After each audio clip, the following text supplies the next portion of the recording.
奶奶，我回来晚了。哟，外卖员回来了。奶奶走3天了，你这单才送的。3天，为什么没人告诉我？你是家里最没用的一个。告诉你管用吗？你兜里掏得出丧葬费吗？都是一家人，晚上一起吃顿饭，顺便把老太太留下的东西分清楚。好，我听听你们怎么分。镇上2间门面我管，西边鱼塘归老2，南坡果园归老3，村口宅基地给华子。大哥说的在理，我没意见，我也没意见。那我呢？燕子，你常年在外送外卖，好的给你也种不了。奶奶住过的老屋就留给你吧。这破屋刚死过人，又潮又臭，荒坡野草比人高，蛇进去都得饿死。配你正好。好田鱼塘门面你们都分了，最后把没人要的破屋丢给我。你不要，连破屋都没有，老屋给他也是浪费，他1年回来几次，不要算球。我要。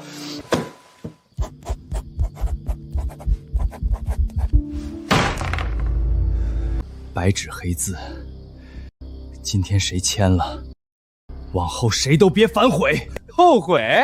那破屋白送都没人要，你守着那破屋喝西北风去吧你。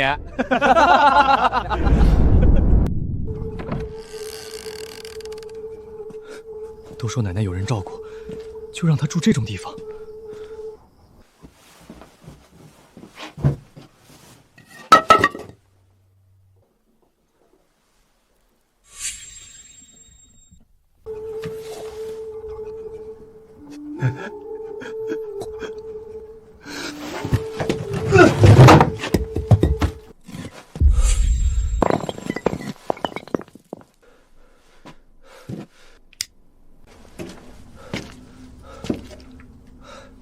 还真是破烂儿。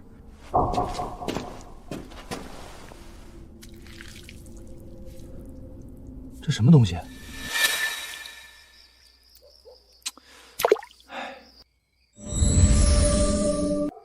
水变清了。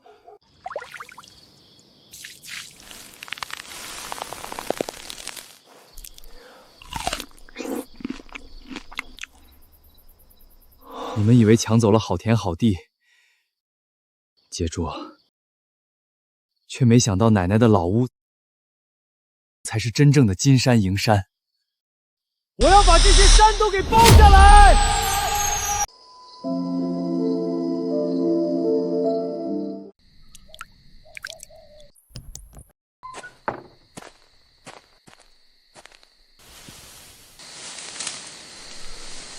这是昨天长出来的蔬菜，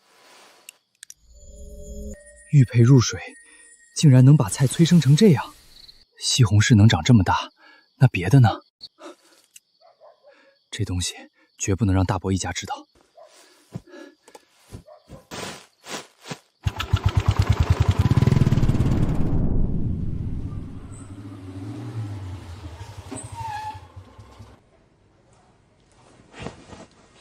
哪来的破3轮？赶紧滚！我们这是5星级酒店，不收路边摊的烂菜。这白菜，还有这番茄，怎么这么大？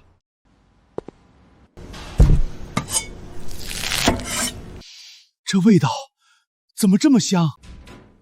王主管又收来什么好货了？大厅都闻到香味儿了。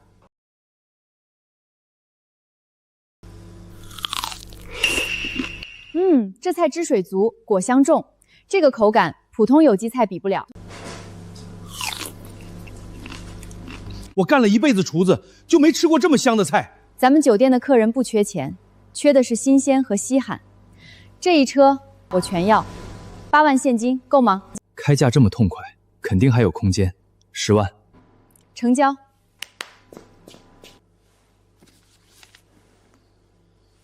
下次有货直接送来，有多少我们要多少。可以。小伙子，买点啥？番茄、白菜、土豆、黄瓜、南瓜、草莓，还有果树苗，我全都要。买这么多，你家有多少地啊？现在不多，以后就说不定了。成，我给你挑最好的。我家院子还是太小了。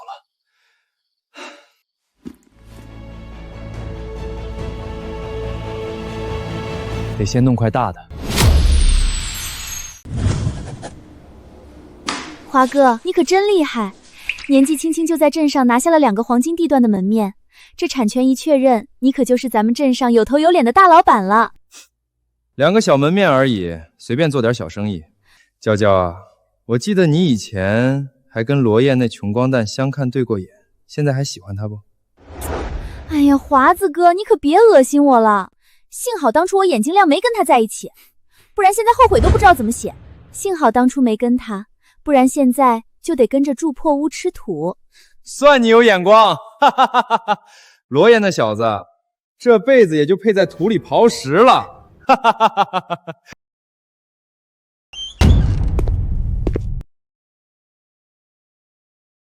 王村长，我想承包后头那座大山。罗燕，你要包山？这山前后挂牌3回，没人接。上一户承包人连路都没修通，赔的裤兜都空了。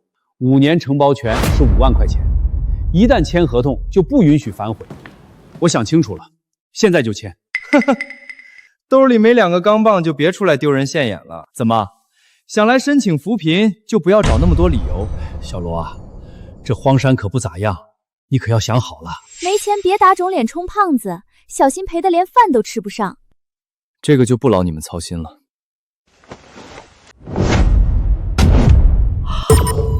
这么多现金，这怎么可能？你一个穷送外卖的，哪来这么多钱？罗燕，这钱，点钱盖章。行，我马上给你拿合同。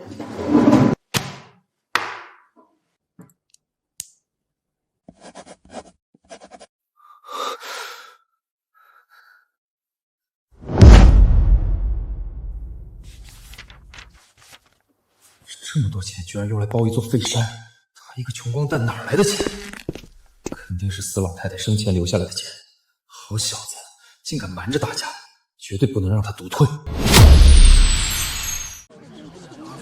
乡亲们都听听，奶奶刚下葬，罗燕就拿5万块去包山。他一个送外卖的哪儿来的钱？不是偷老奶奶的，还能是哪儿来的？这孩子太不像话了，一家人怎么能这么自私呢？老太太活着的时候省吃俭用，肯定存了很多钱，都被他骗走了。燕子，大伯本来不想把事儿闹大，可你奶奶刚走，家里账还没算清，你就拿钱去包山，这事儿说不过去吧？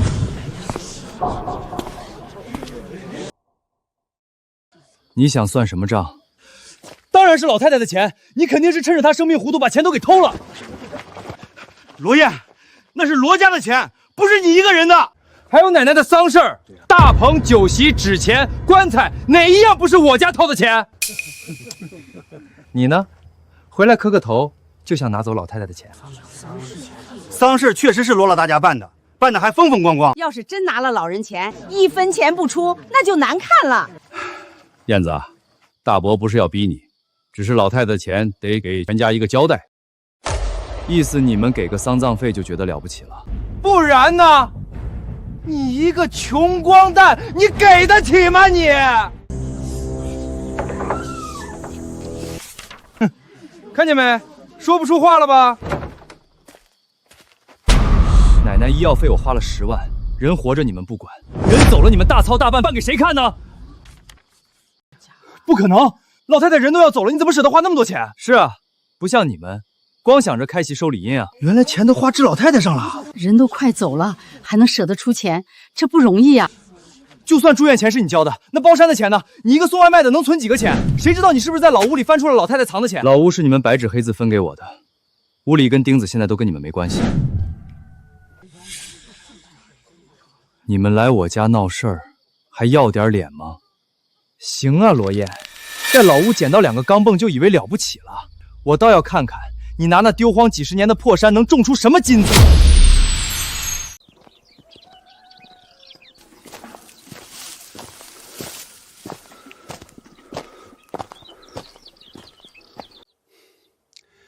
这山都荒多少年了，地薄的跟纸似的。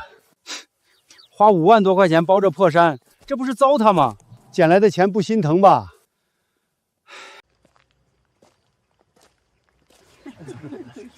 哟，真去山里刨土了？白痴一个！捡到那么多钱就去包个破黄山，那山丢荒几十年了，谁碰赔完蛋。那你可要瞪大眼睛看着我发财了。你没那个命，到时候别求着来我汽修厂当学徒啊！华哥，你还是给点饭吃吧，一家人别做太绝，免得他去说你闲话。你说的没错，你可真是我的好军师啊！当初他是不是追你来着？正好大家都在，后山今天开始清荒，招人，200块钱一天，日结。200一天，还日结？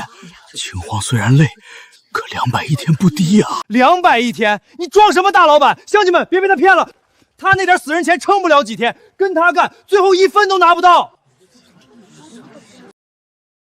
阿叶，我去。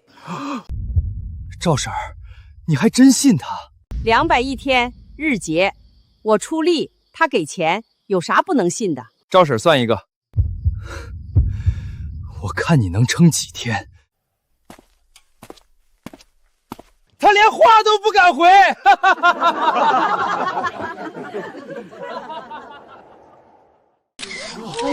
这么大的白菜，是真的还是假的？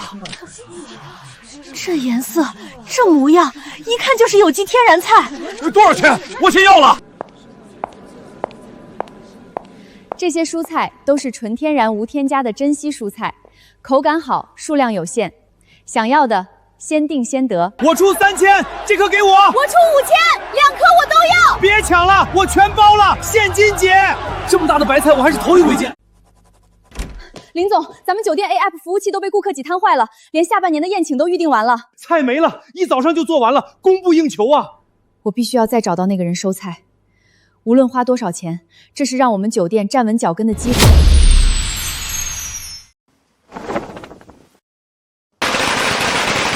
华子，真是不简单啊！这汽修厂一开，以后咱大河镇你就是头一份了。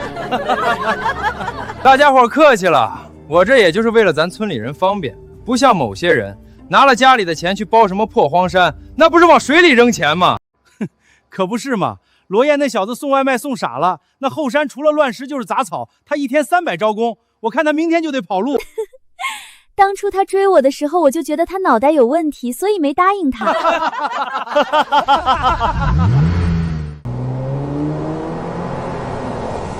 我操，那是啥车？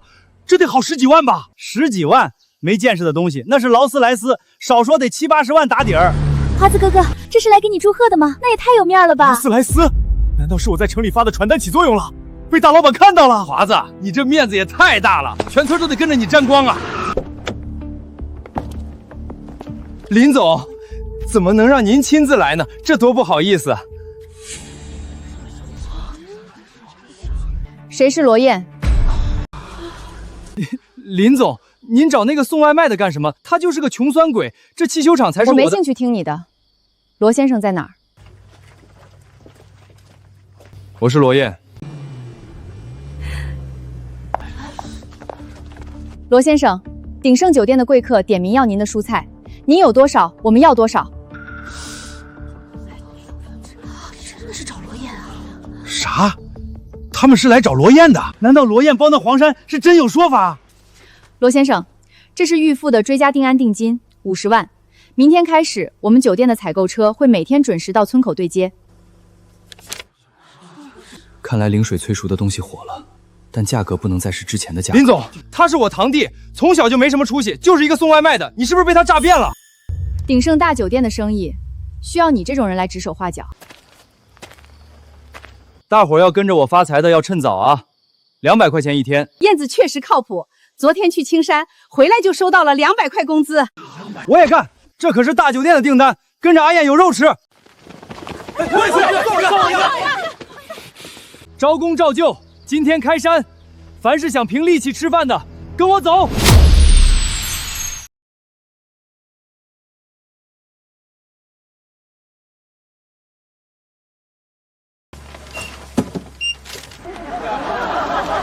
今天还是老规矩，按分级称重，现场结账。阿燕这路子真走出来了！谁能想到，咱岔河村还能靠种菜翻身？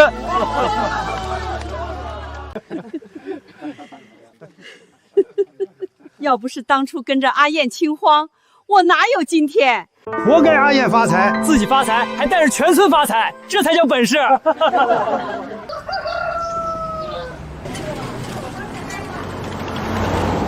这3个月，鼎盛靠林泉蔬菜打开了高端市场，获得了广大客户的认可。这一切都多亏了罗总。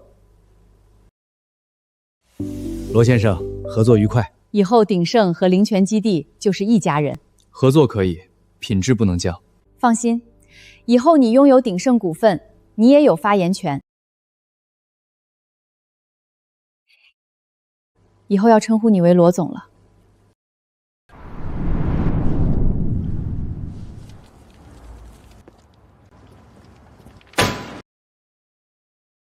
罗华，今天再不还，设备我拖走。房租拖3个月了，你还想赖？再宽限2天。你这破厂都黄了。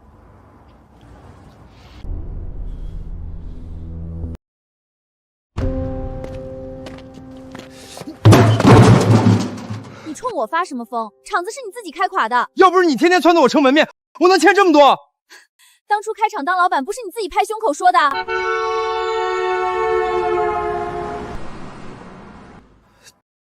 都是罗燕，要不是他把人都拉走了，我的厂子怎么会倒？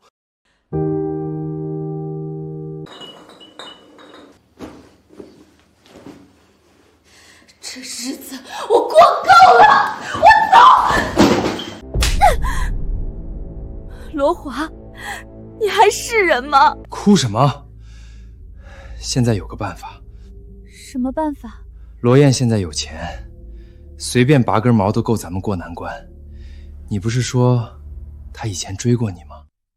你让我去找他借钱？借钱？你这张脸是去借钱的吗？你想让我去勾引他？不然呢？你去装可怜，装后悔，怎么把他哄住，怎么来钱？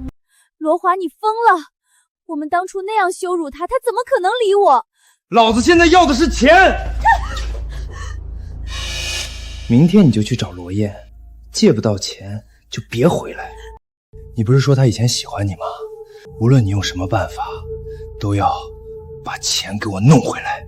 我真是瞎了眼，要是我当初跟罗燕好，哪会过这种糟心的日子？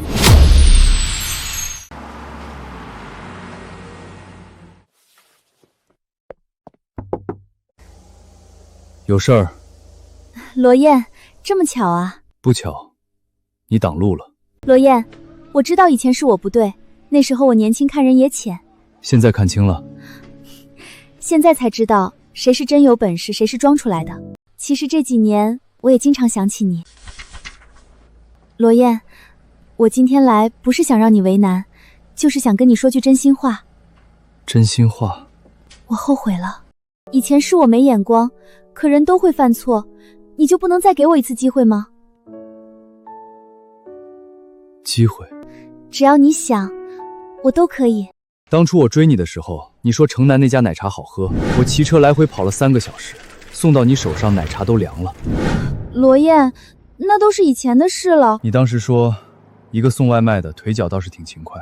后来罗华来我家一趟，第2天你就跟我说不合适。罗燕，我那时候不懂事。以前我穷，你嫌我没出息。后来你跟着罗华见我一次笑我一次，灵堂上你站在他旁边，说幸好当初没看上我。现在我有钱了，你说后悔了。林娇娇，你的后悔真便宜。罗燕，我真的知道错了。我不想再看到你。罗燕，你非要这么绝吗？我绝？你当初转身的时候比我绝多了。让开，我要去带大家挣钱了。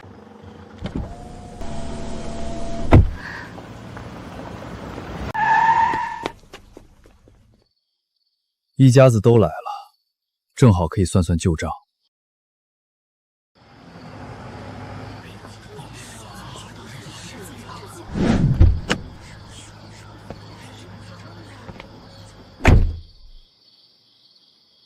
大伯，你们拦我的车有事吗？罗燕，之前是我不对。罗华这是低头了，当初他可没少欺负阿燕。我厂子出了点事儿，手头周转不开。你现在生意做得大，能不能先借我10万？我以后还你。不借。燕子，话别说这么死，不管怎么说，大家都是一家人。你现在跟我说一家人？华子是你亲堂哥，他现在真遇到难处了，你帮一把又不会少块肉。我凭什么帮？你现在这么有钱，基地开得这么大，酒店那边也有股份，10万块对你来说不就是抬抬手的事吗？燕子，人不能忘本，你奶奶要是在，也不愿意看你们兄弟闹成这样。别拿我奶奶说事。罗燕，你这就不地道了吧？你现在随便拔根腿毛都比别人腰粗，借10万怎么了？这话说的也太理直气壮了吧！哎，大家评评理，他这么有钱，看着自家哥哥破产不管，这像话吗？那你借啊！啊，你也是一家人，你怎么不借？我哪有你有钱？没钱就闭嘴。燕子，你现在是发达了，但做人不能太绝。罗燕，我都低头了，你还想怎样？你低头，是因为你知道错了。你看到我有钱了，想把我当冤大头。当初分家，你们把门面、鱼塘、好地全分走，留给我一间破屋。那时候你们有没有想过一家人？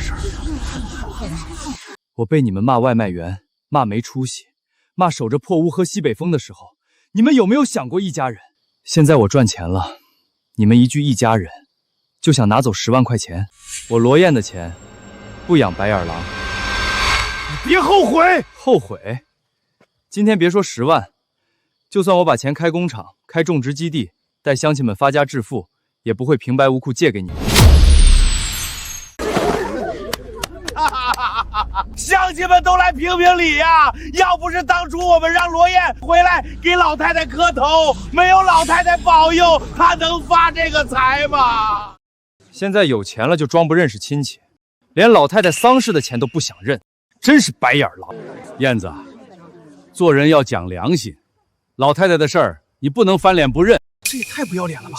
借不到钱就撒泼耍赖，连老太太在天之灵都搬出来了，这家人还能再要点脸不？既然你们要算，那我就跟你们算清楚。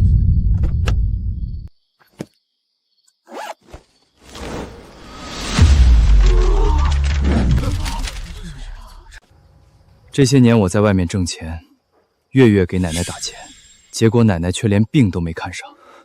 你胡说八道！分房的时候，好田、好地、好房子全被你们占了，只丢给我一间漏风破屋。奶奶活着的时候，你们在外装孝子，实际上让她在破屋里挨饿受冻。老太太那屋子确实破，冬天根本住不了人，我还见她来借过米呢。燕子，话不能这么说，老太太丧事也是我们办的。活着不管，死了装孝，办丧事办得再热闹，也只是为了名声和收礼。你发财了就看不起亲戚，我们今天就是来讨个说法。想要说法可以，基地后面那条臭水沟正缺人挖，100块钱一天，你们3个要是缺钱就去报名。你让我们去挖臭水沟，嫌少？那就别来我门口演孝子。100块一天不错了，比坐地上哭强。他们不是能吃苦吗？去挖呀！你欺人太甚！刚才你们的一系列动作已经有人发到网上了，现在全村人都知道你们是怎么来要钱的。我也看见了，群里都传开了。这下出名了，孝子孝到基地门口要钱来了。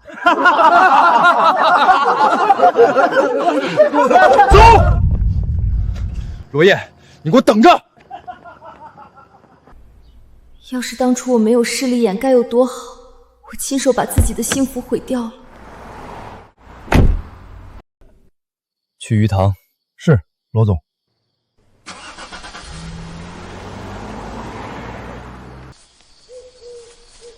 蔬菜已经试出来了，接下来该是水产了。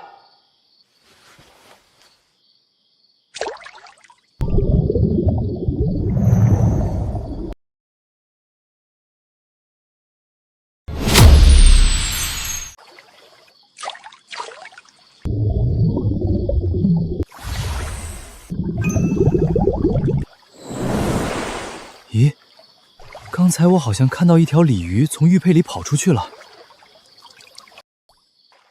玉佩里的金鲤，就是净化池水的关键。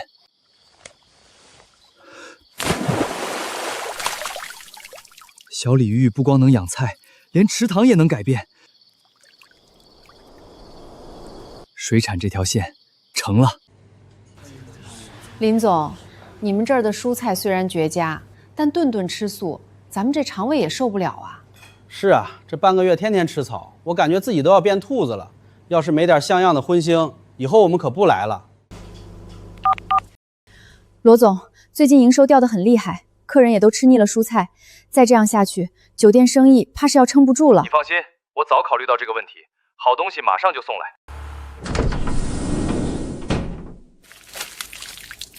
这么大的虾，罗总，你上哪儿捕到的？先挑最好的上桌，稳住客人。快，先把鱼和虾做出来，清蒸、白灼、蒜蓉各来1份，先送包厢。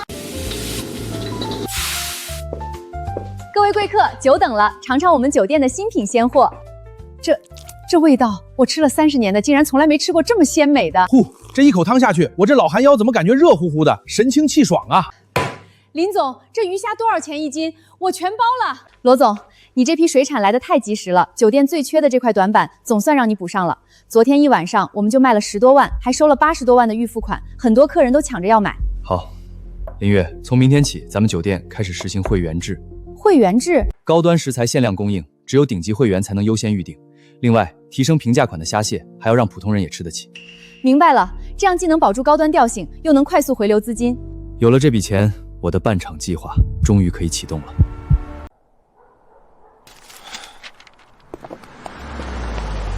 罗华，听说你堂弟办的公司也很红火啊，你俩是亲堂兄弟，他怎么忍心见你惨成这样？我都不忍心看下去了。别提那个杂种，总有一天他会比我还要惨。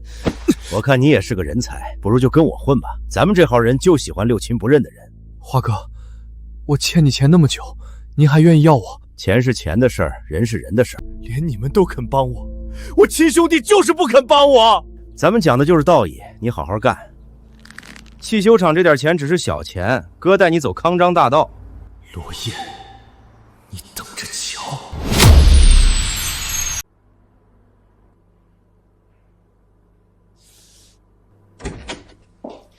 罗总，这是酒店最新的会员名单和营收报告，高端的倒是供得上，就是平民价的菜后厨忙不过来。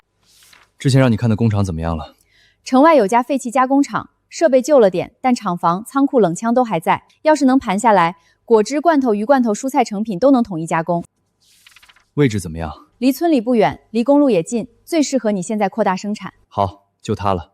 以后酒店负责验证菜品打名气，工厂负责把爆款做成标准品。我明白了，罗总，你是打算高端款留在酒店卖会员价，平破款进工厂做果汁、罐头、鱼干和预制菜。罗总，难怪你能走到今天，原来你看的从来不是眼前这点销量。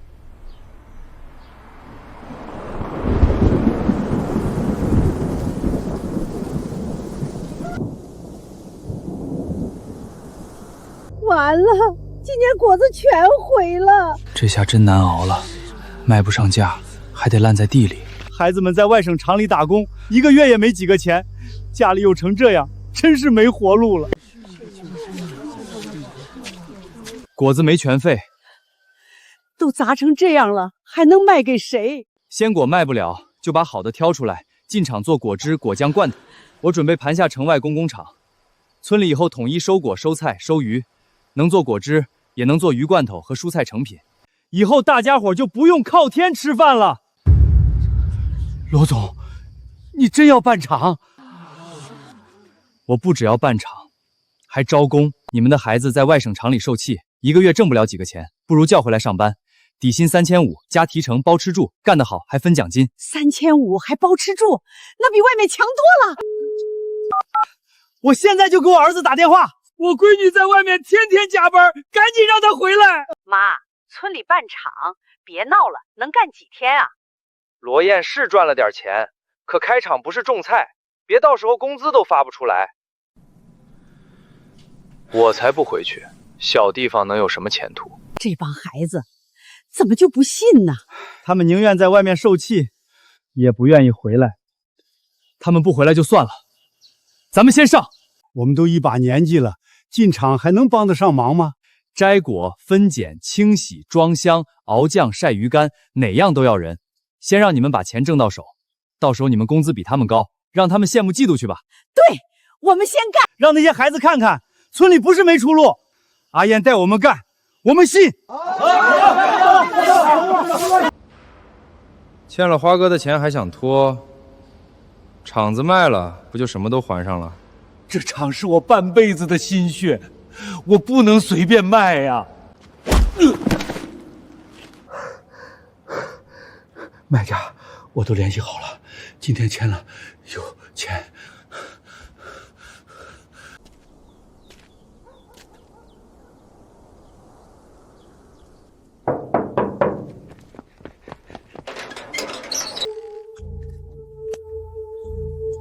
原来厂长要见的人是罗燕，这不就巧了吗？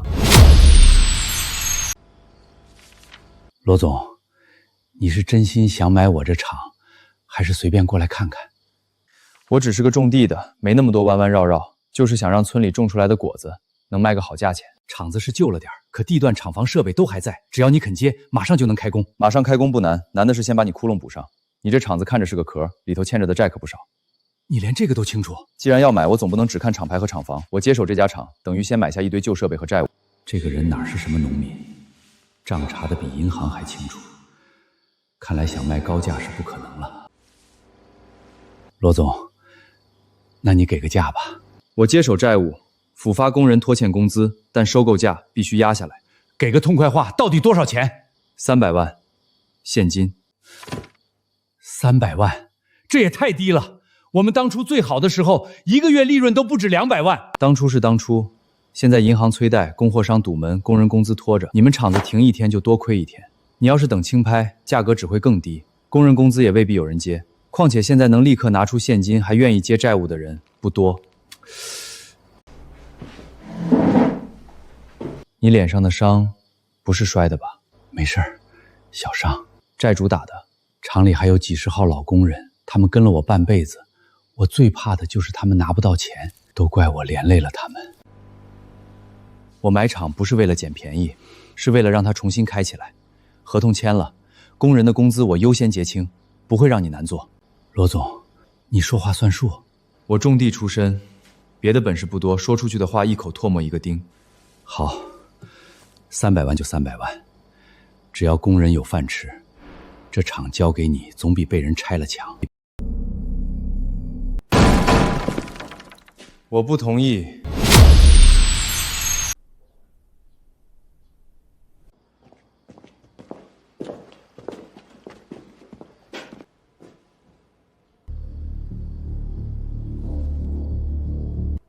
罗华，你倒是换了身皮。怎么，进了城就不认识你华哥了？我现在跟的人可不是你这种乡下暴发户能碰的。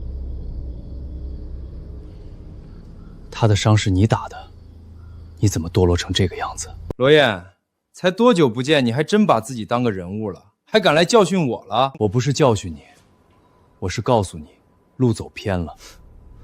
你少站着说话不腰疼，要不是因为你，我能落到今天这步？你从来没想过自己身上的问题吗？就算真有横财落到你手里，自己不争气，也一样守不住。你少跟我扯这些没用的东西。现在你想买厂，就得我点口。我买这家厂，不是为了跟你斗气，是想把它重新开起来。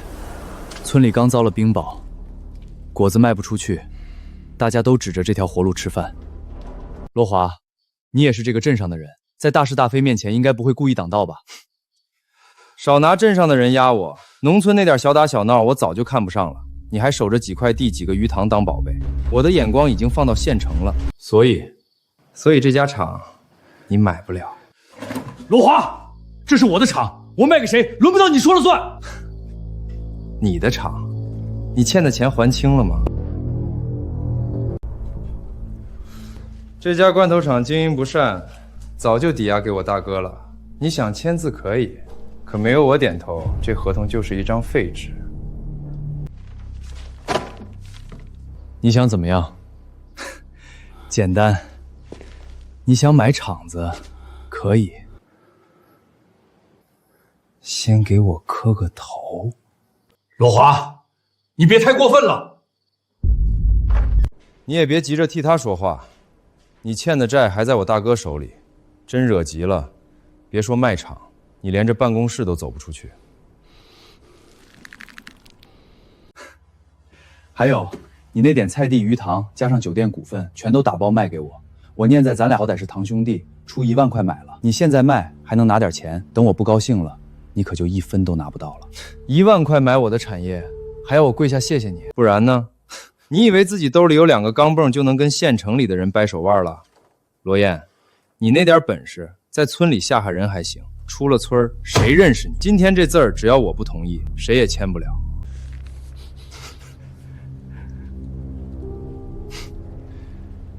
这场我办定了，你拦不住。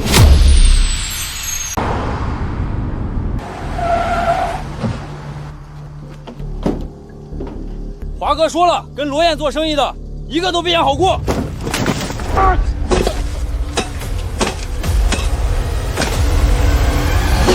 住手！你们这是干什么？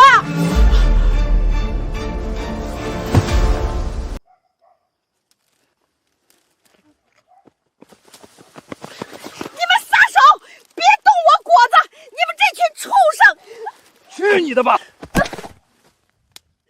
你们还有没有王法？少废话！华哥说了，谁敢帮罗燕卖货，谁就别想安生。都是一家人，咋差距那么大呢？人家罗燕是带我们挣钱，他罗华这是跟全村人过不去。他以前再混，也没干过这种事儿，现在连赵婶都敢打了，果子被冰雹砸了，好不容易有条活路，他还要把路堵死。阿燕，别管我们了，他们这帮人什么事儿都做得出来。我们这瘦胳膊少腿，要不你去给人家服个软，道个歉，反正你们都是一家人。放屁！他们这票人，你越怕他们，他们就越得寸进尺。大不了老子不要这条命，跟他们拼了！别冲动，好勇斗狠只会让问题变得更复杂。砍树也好，砸果子也好，我都能跟他算。可他连赵婶都敢打，这事儿不能就这么过去。都听好了，从今天开始，这条路我说了算。谁敢接罗燕的生意，谁就是跟我罗华过不去。太欺负人了，还让不让人活了？这是要把我们全村往死里逼啊！他不是要带全村挣钱吗？我就让全村人看看，跟着他连货都出不了村。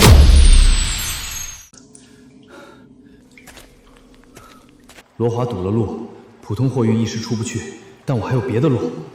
之前我就往这里投过合法鱼苗，红鳟、金鳟、鲟鱼，全是能正规养殖的冷水鱼。真正要打开高端餐饮线，靠的就是他们。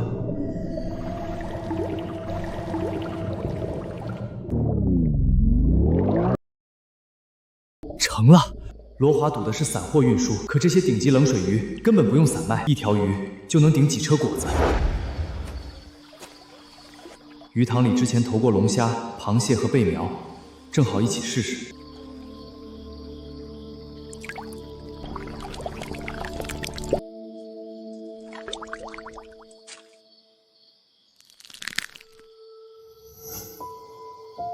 还有意外收获。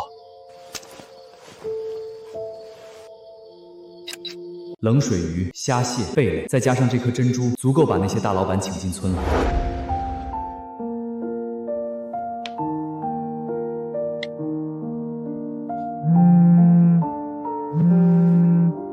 罗总，你这是从哪儿弄来的？红鳟、金龟、鲟鱼，还有这么大的龙虾和粉珍珠？货是真的，手续也是真的，你负责联系老板。好，酒店圈、私宴圈、珠宝圈，我全都请过来。罗华，你以为堵住一条路就能断我的财路？明天我就让你看看，真正的生意是别人抢着送上门。华哥说了，运货的车一辆都不准出去。让路！让，老板您慢走。这车牌好像都是县里有头有脸的人啊！赶紧给华哥打电话。事儿办得怎么样了？罗燕的货还出得去吗？华哥，货车是没出去，可进来了一堆豪车。豪车？对，一个比一个来头大，我们不敢拦，全放进村了。这么多大老板跑到村里去干什么？罗总，你说的顶级水产就是这里？各位贵客，先看看普通糖货。这还叫普通糖货？这么大的螃蟹，我做餐饮这么多年都没见过。这批螃蟹我包了，龙虾我要，价格你开。贝类呢？罗总不是说还有极品贝类？鱼塘这批货能定多少定多少，今天先按到场顺序排。好，螃蟹给我排第一批，龙虾我也要一车，贝类给我留200斤。罗总，光鱼塘这批预定款就到账86万。罗总，你说的冷水鱼呢？在冷水洞，跟我来。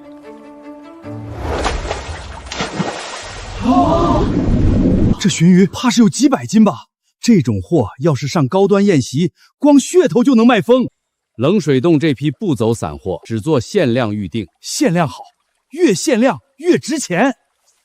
罗总，我出50万定金，先订一批红鳟；我出80万，先订鲟鱼，我加钱，金鳟给我留一批。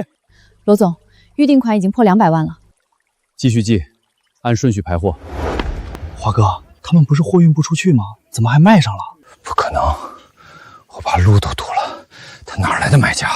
罗总，下批货一定先通知我，价格好说，只要品质稳，我长期定。这小子怎么就压不死？再让他这么翻身，大哥还怎么吞下他的产业？要是让大哥知道我把事儿办砸了，我就真完了。罗总，这笔钱加上你手里的现金，咱们足够再建一个厂了。虽然价格贵得多，但总比和他们死磕好。不必建厂。那你准备怎么用这笔钱？罐头厂又没辙，大河村那边还等着救急，这钱先捐了。可你现在也需要钱啊，罗总，你就是太善良了。钱我随时能挣回来，可乡亲们的心要是凉了，再捂就捂不热了。这次冰雹，大家损失都不小，我拿出200万，给村里做救急款。阿燕，你自己不是还要买厂吗？买厂的事儿我会想办法，这笔钱先给大家修路、补果苗、安置受伤的人。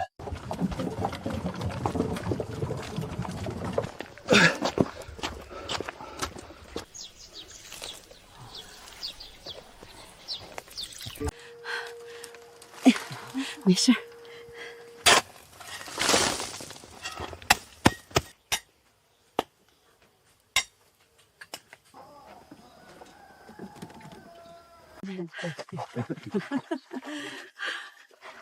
阿燕，这份情，婶子记一辈子。要不是你，咱这年真不知道咋过。以后你说咋干，咱们就咋干。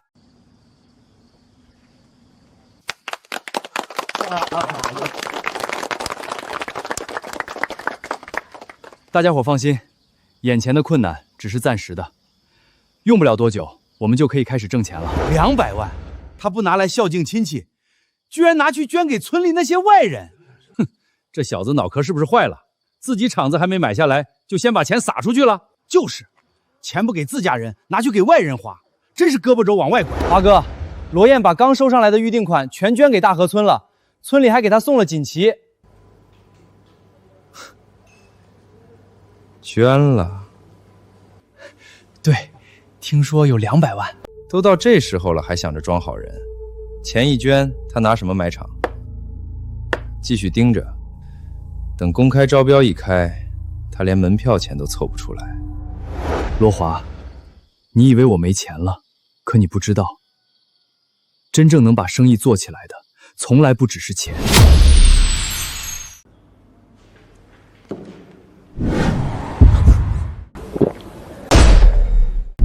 明天那场招标，谁敢去，谁就是不给花哥面子。哟，还真来了！刚捐了200万，兜里还剩几个钱，敢来招标？你能来，我为什么不能来？我来是拿厂子的，你来是丢人的。罗燕，胆子不错，我让罗华把路堵成那样，你还能来？你就是罗华背后的大哥，你现在把你的果园、鱼塘还有酒店股份全交给我，以后你跟着我干。我现在就让罗华滚蛋。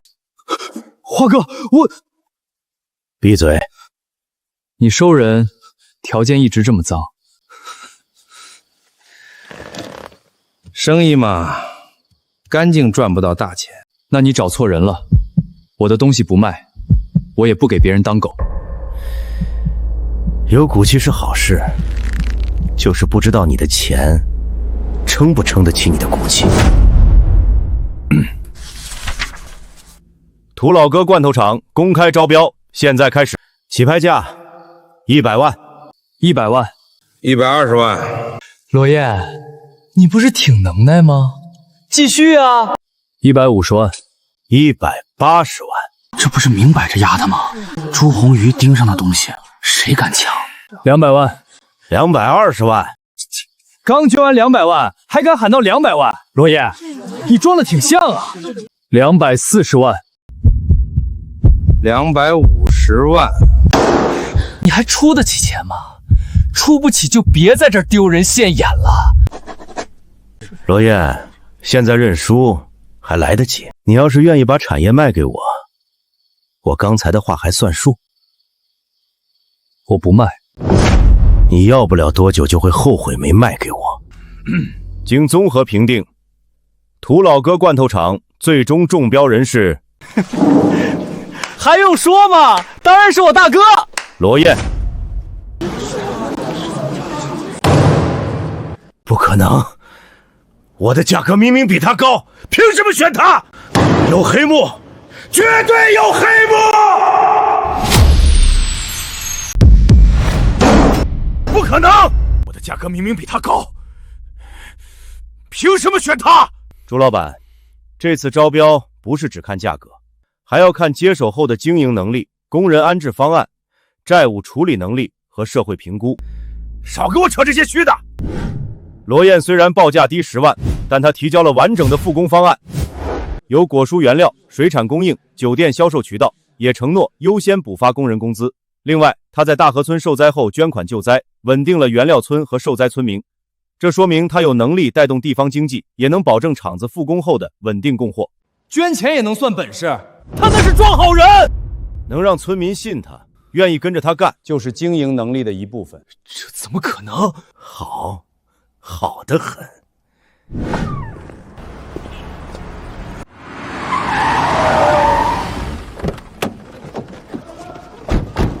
罗燕，在里面靠几张纸赢了，不代表你真能拿走这家厂。你想干什么？签了，2万块，把你刚中标的厂子和相关权益转给我。2万块不少了，够你回村继续种地。2万块，嫌少？你也可以1分钱不要。罗燕，你一个人，没背景，没靠山，真以为中标就能翻天？不想死，就把字儿签了。刚才在里面不是挺硬气吗？现在出了门，你再硬一个给我看看。白纸黑字抢不走，就准备带人硬抢。我只看结果。今天你签，厂子归我；你不签，后果自负。罗燕，你不是喜欢带全村致富吗？你要是被打废了，我看谁还跟你干。谁敢动阿燕下试试？罗燕帮我们渡难关，你们现在还想抢他的场，还有没有王法？堵路、砍树、打人，现在又来逼签合同，你们真当我们大河村没人了？阿燕拿自己的钱救我们，今天谁要欺负她，先从我这个老太婆身上过去。罗华，你个没良心的东西！阿健是带大家吃饭的人，你倒好，跟外人一起害他。你们少多管闲事儿！多管闲事儿？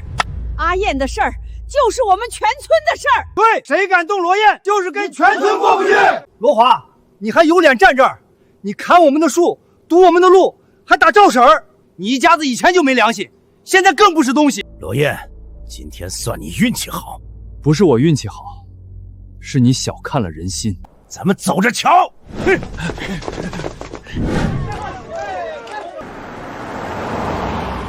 以前我以为有钱才叫本事，现在才知道能让这么多人真心跟着他才是真本事。可惜我明白的太晚了。小心！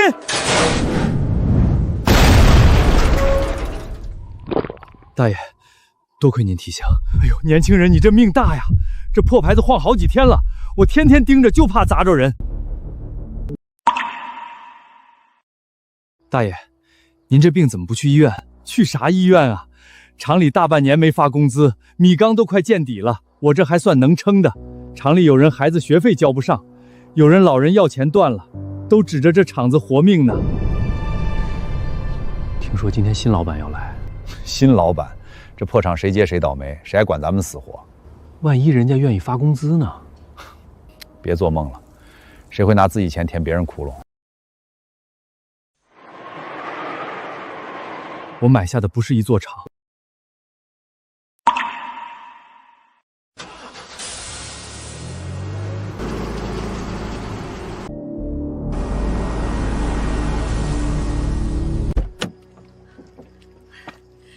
阿燕，婶子厚着脸皮来问一句，这些果子卖不出去了，厂里能不能收？烂是烂了点，可削一削还能做罐头啊！要是真全烂地里，今年我们一家子就白忙活了。要是厂子还能开工，这些果子真能救回来。阿燕，能收不？你给句准话，乡亲们心里也有个底。能收。乡亲们、工友们，趁着这个机会，我还要给大家宣布一件好事情。这新来的小罗厂长到底行不行啊？别又是光说不练。可不是嘛，家里都快揭不开锅了，就指着这点工资呢。乡亲们、各位工友们，大家静一静。我知道“土老哥”这3个字，这些年让大家受委屈了，也让大家失望了。但是从今天起，这一切都将成为过去。我今天站在这里，只宣布3件事儿。第一件，从现在开始，咱们厂再也不叫土老哥了，它叫灵泉食品加工厂，是咱们所有人新的开始。第二件，补发过去厂里拖欠大家的所有工资。啥？我没听错吧？全都发了！老天爷啊，是真的吗？是真的吗？第3件，我罗燕今天当着所有父老乡亲的面保证，从今往后，只要大家愿意跟着我，我绝不拖欠任何一个人1分钱的工资。不仅如此，到了年底，我保证大家人人都有分红。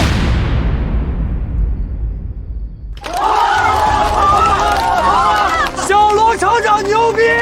小罗厂长牛！还好有燕子，这下我们有救了，咱们的日子有盼头了。镇上的原料、县里的市场，再加上酒店这条线，这盘棋总算是彻底盘活了。今年这果子真邪乎，个头大，水分足，甜的齁嗓子，还不是罗燕的独门秘方药水管用。以前看天吃饭，现在这收成翻着番往上涨。镇上要，县城要，酒店也要，咱这果子终于不用烂地里了。这一网比以前半个月倒的都多。鱼虾也是高产，鱼苗活得多，长得快，个头还大。这批送镇上，下一批送县城，酒店那边还等着呢。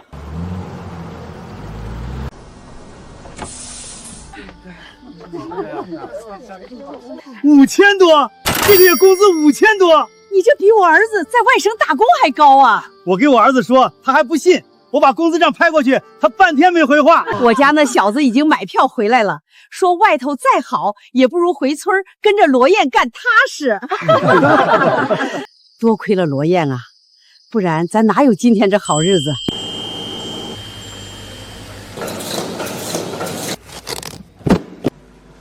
小罗厂长，县里又催货了，说咱这鱼虾不够卖。市里也催水果，说咱这口感好，让明天多送2车。以前愁卖不出去，现在愁货不够卖，这日子真是越过越有盼头。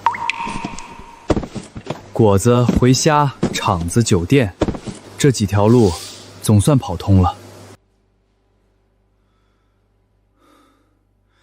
货跑起来了，钱也跑起来了，眼红的人也快来了。罗总，你找我。赵勇，你以前是特种兵，身手和纪律都过硬，厂子摊子大了，运输线、果园、池塘都得有人护着。你说咋干，我听你的。我准备组建安保队，这事儿你来带头。放心，我当过兵，我把我战友们一起叫来，以后谁敢动咱村的货，我第一个不答应。饭碗端起来了，就得护住。谁敢砸乡亲们的饭碗，我就砸他的锅。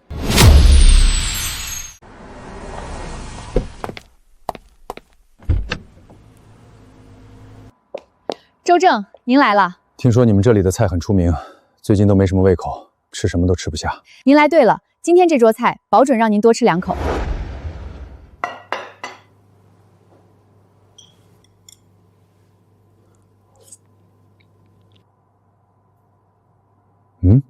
周正，怎么了？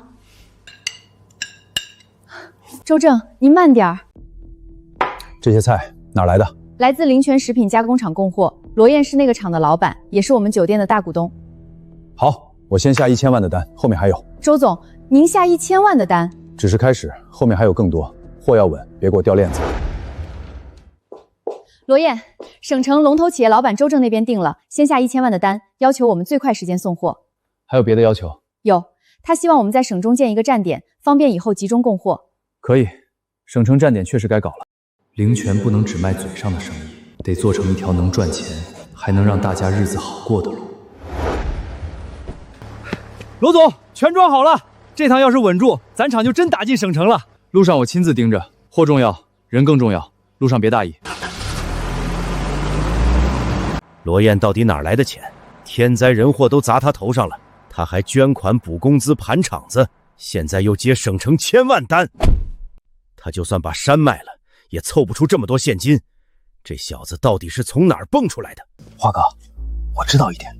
说，罗燕以前就是个送外卖的，穷的全村都知道。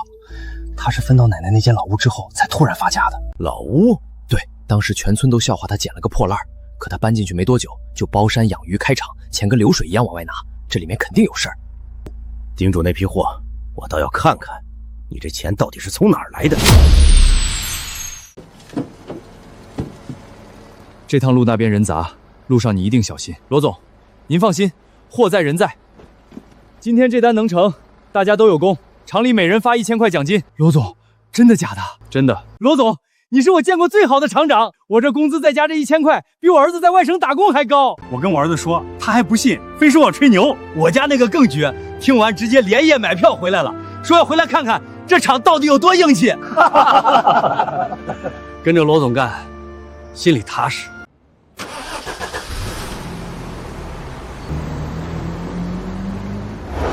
早知道罗燕现在能折腾成这样，当初就不该那样对她。现在说这些还有啥用？人都走远了，他现在又发钱，连厂里工人都得沾光。咱们当初真是把路走死了。要不咱们找机会去给他认个错，讨个好。我可不去。罗燕那种人就是个白眼狼，他小时候我还请他吃过面来，现在有钱全忘了。朱总，我知道罗燕的秘密。2年前那场暴雨夜，我亲眼看见他偷偷摸摸拉着东西往城里去。什么东西？我没看清。可那天之后，他就开始包山种地，村里人都知道他以前就是个穷送外卖的。还有罗燕奶奶，我记得是大户人家逃难来的千金，祖上有钱得很，那老屋里肯定有东西。怪不得一个穷小子突然翻起来了。还有冷水洞，罗燕在那儿弄了不少野生海洋生物去卖，贩卖野生动物，这可是违法的事情啊。这就够了。喂，老刘，我要举报罗燕，对，巨额财产来源不明，还有非法贩卖野生海洋生物，我这里有证据。朱总，这是罗燕明天有一批价值上千万的特级海鲜，要走省道送给省城的大老板。您是想花重金找一批敢玩命的，半路劫道。只要人被抓，货再出事，灵泉厂就得塌。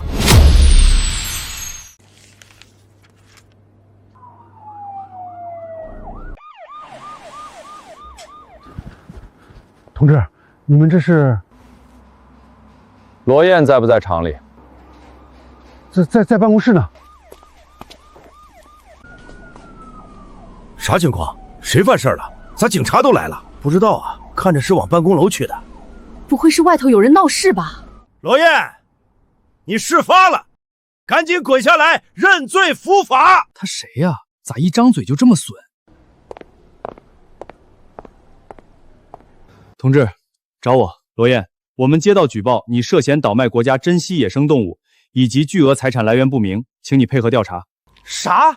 倒卖野生动物？这不胡扯吗？同志，你们是不是搞错了？罗总是好人啊。相关情况我们会查清楚，在调查期间，厂子也需要依法配合检查。查就该好好查，这种来路不明的厂子不查才怪。同志，罗总真不是坏人，他给我们补工资，还给村里收果子。他要是坏人，那谁还能算好人？肯定是有人眼红。罗总刚接了省城大单，马上就有人来举报，这也太巧了吧！我们厂好不容易活过来，不能说查封就查封啊！什么好人？你们都被他骗了，他就是个倒卖生物的贩子。罗燕，你不是很能耐吗？捐款、补工资、接大单，钱从哪来的？今天你倒是给大家说清楚啊！朱鸿飞，你来的这么快，看来这举报跟你挺熟啊。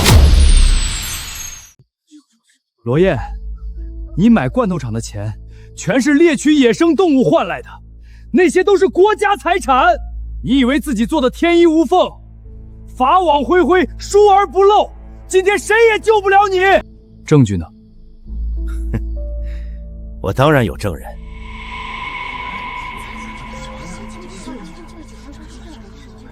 我来作证。你还是罗总亲戚的，自己亲戚你都害，你还是人吗？朱鸿飞，你个黑心玩意儿！前一个厂长就是被你逼得跳楼自杀的，现在我们日子刚好点，你又来害罗总。罗长秀，你真不是东西！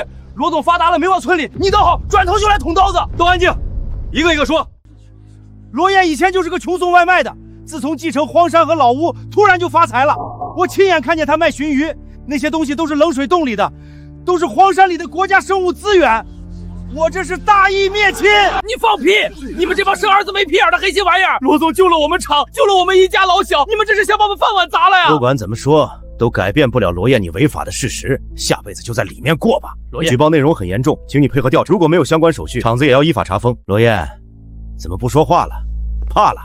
我还以为你是什么枭雄人物，没想到也是个下三滥货色。你都死到临头了，还嘴硬！林月，去楼上办公室，把我抽屉里的东西拿下来。好。别白费力气了，你现在乖乖认罪伏法，还能争取宽大处理。等你倒了，你的厂、你的地、你的一切，我都会全盘接收。你做梦不答应！想想罗总的厂，先问问我们这些工答不答应？一群臭打工的，也配跟我叫板？警察同志，你们可千万别被他骗了，他最会装。以前穷的连饭都快吃不上，现在突然这么有钱，肯定不干净。你闭嘴吧，亲戚做到你这份上，真丢人。罗长秀，你这种人，谁沾上谁倒霉。罗燕，东西拿来了。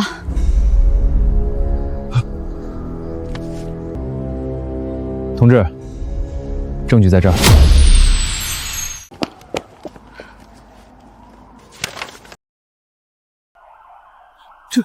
这是省市里给的证书。罗总果然是个大好人。先别急着看这个，同志，您先看这个。朱鸿飞以前强买强卖，放高利贷，逼着不少厂子贱卖，这些都有记录。前一个厂长就是被他们逼到跳楼的。朱鸿飞，你还是人吗？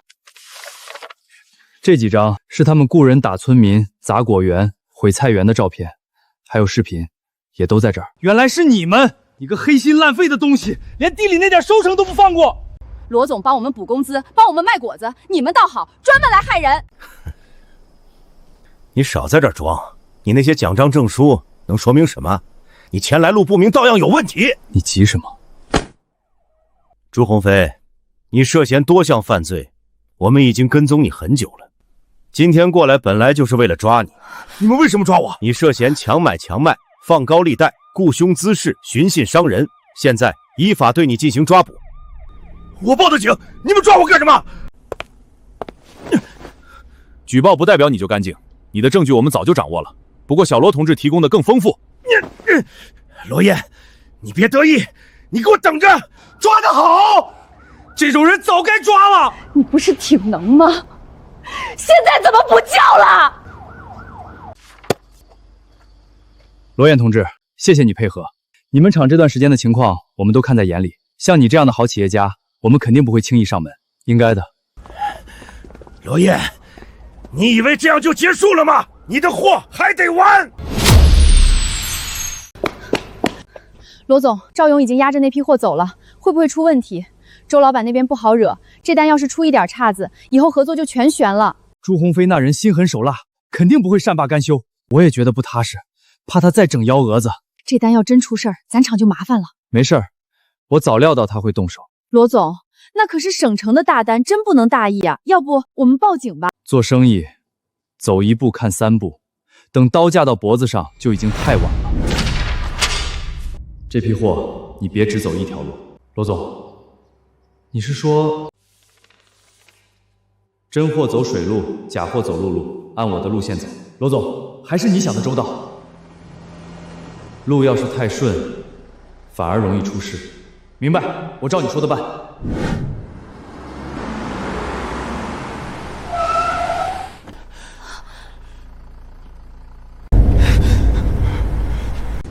罗华，这咋回事？这几个半路上想动货，我直接把他们拿下了，都带走，回去再审。爹，你帮我说句话，我们都是一家人啊，我不想坐牢啊。你自己是个啥玩意儿，心里没数吗？吃里扒外的东西。你现在知道喊弟弟了？你以前欺负人家的时候怎么说？你这声弟太沉重了，我当不起你弟弟，好好改造吧。罗总，你也太神了，这都能料到。朱鸿飞那点小心思在你这儿根本不够看啊！罗总牛逼！罗总，你总能比别人多看一步，真让人不服都不行。这还不算完，朱鸿飞的产业我也该全盘接收了。罗总，相关部门的人来了，请坐。罗总，今天来是想跟你商量个事儿。你说，朱鸿飞名下那些产业，我们已经查清了，非法所得的部分依法肯定要没收。但他手底下还有几家超市、商铺，还有一些合法经营的公司，里面牵着不少人就业，不能一下全停。你们的想法是？相关部门将依法对资产进行公开拍卖，希望罗总这样有实力的企业家能积极参与。朱鸿飞的产业可不少，能值不少钱。你形象好，县里口碑也硬，灵泉厂现在又是龙头企业，要是你来接盘，员工饭碗能保住，大家也能稳下来。我们这边也会给你扶持，手续、政策资源在政策范围内能配的都给你配上。可以，那就好。这事儿要是你负责，大家心里都踏实。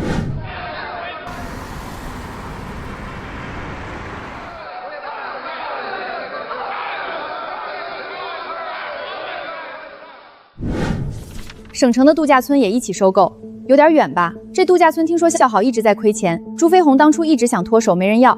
反正本来就要在省城建个站点，而且我还有其他的安排。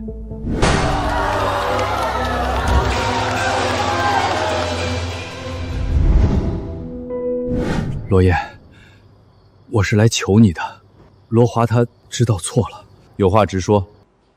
我想请你念在亲兄弟的份上，给他写个谅解书，少判2年，早点出来。他真的知道错了，求你高抬贵手，给他一条路。大伯，他不是一时糊涂，是一步步把事儿做绝了。我要是替他开这个口，对不起厂里这些人。罗燕，抛开过去不谈，他总归是你哥哥呀，咱们都是一家人。他害人的时候就该想到今天这一步，该咋判咋判。谅解书我不会写。罗总，朱鸿飞那边的产业，咱们现在基本都接下来了。这么一来，咱厂的摊子是真铺开了。就是省城度假村可能有点风险。度假村对别人来说有风险，对我而言，也许是新的机会。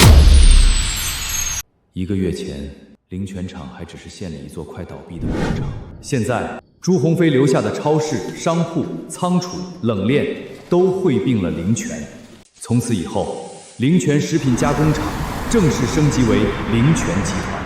县里是根，省城是口子，这一步站稳了，灵泉就能把货卖到更远的地方。罗总，这个度假村项目之前亏得很厉害，朱鸿峰砸了几千万都没盘起来。位置不错，有山有水，底子还在，有风景。可价格不低，位置太偏僻了，周围没什么人，还只是烂尾半成品。如果想要运营，接下来还要继续投钱啊。项目废不废，也得看落在谁手里。罗彦珍把沈城那个度假村买下来了。我早就知道，他就是有俩钱烧得慌。听说那项目挺大，大有啥用？那就是个赔钱坑。朱鸿飞都砸手里了，他罗燕还当宝贝买回去。你咋知道？我亲耳听见的。一个度假村你都能砸成这样，几千万丢进去，连个响都没有。周总，我错了，您再给我一次机会。没人接，你就自己填这个窟窿。老板，您放心，我只要把罗燕的秘密挖出来，就足以弥补亏损了。你就看着吧，罗燕这回买的不是度假村，是个大窟窿。那他要真赔了呢？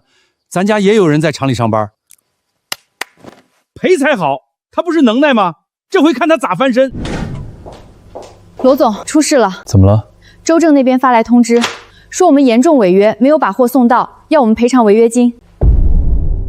可那批货明明是赵勇亲自送过去的。看来，省城这盘棋开始落子了。赵勇，那批货到底怎么回事？林总，那批货是我亲自押送的，我可以保证，货肯定送进了他们仓库。他们现在说没收到。不可能，我当时不放心，还特意和对方拍了视频，交接单我也签了，数量、箱号、时间我都看过，没问题。赵哥，货我们点过了，没问题，您在这签个字就算交接完了。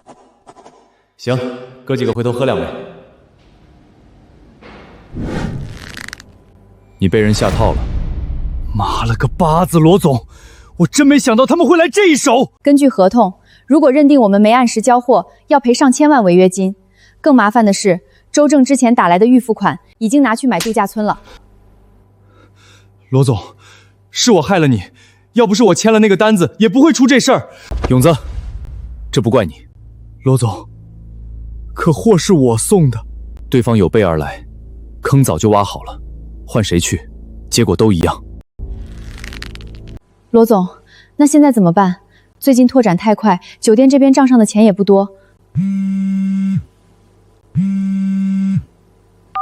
喂，罗总，省城的周老板要和你单独见面。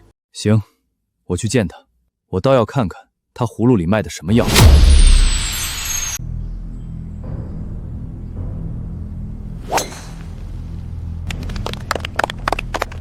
周总这杆漂亮，一般人练10年都打不出来。罗燕，你来的挺快。周总找我，当然得来。别叫得这么客气。今天找你来，不是喝茶，是算账。你货没送到，钱和违约金都得赔。合同白纸黑字写着，赖不掉。货明明进了你们仓库，当时我的人还拍了视频。视频？乡下人就是乡下人，以为拍个视频就能当证据了？估计以前送外卖送惯了，以为签个收就算完事儿。周正，你这么大老板，玩这种脏招不嫌掉价？脏不脏不重要，有用就行。你那批货是进了仓库没错，可签收方不是我公司的人。然后呢？你就可以不认账了。你们擅自把我的货交给别人，给我们公司造成了巨大的损失，这个责任谁来负？听懂了吗？你货交错人了。这种低级错误，也就小地方来的老板会犯。直说吧，你想要什么？聪明，这才像谈事儿的样子。退预付款，赔违约金，你们灵泉厂现在拿得出来吗？听说你刚买了度假村，账上的钱都压进去了，现在让你赔上千万，你公司怕是拿不出来吧？人家刚当上集团老板，还没做热乎，怕是今天回去，总部牌子都得摘下来。我也不把你往死里逼，给你一条活路。说，把你手里的厂子、冷链、超市、商铺、度假村，还有你那个秘方，全都交给我。我可以不追究这次违约责任，还大发慈悲给你100万。100万，就想买我全部家底？罗燕，你别嫌少，你以前送外卖，100万够你跑几辈子了。周总这是心善，还给他留点饭钱。要我说，1分钱不给，他也得乖乖把产业交上来。我就说，朱鸿飞没这个脑子，什么意思？举报、截货、度假村违约通知，一环扣一环。朱鸿飞没中货散，顶多会咬人，不会下棋。你才是朱鸿飞背后的老板吧？看来你也不算太笨。朱鸿飞拥有的一切本来就是我的，你真以为这个便宜有那么好捡？可惜，你知道的太晚了。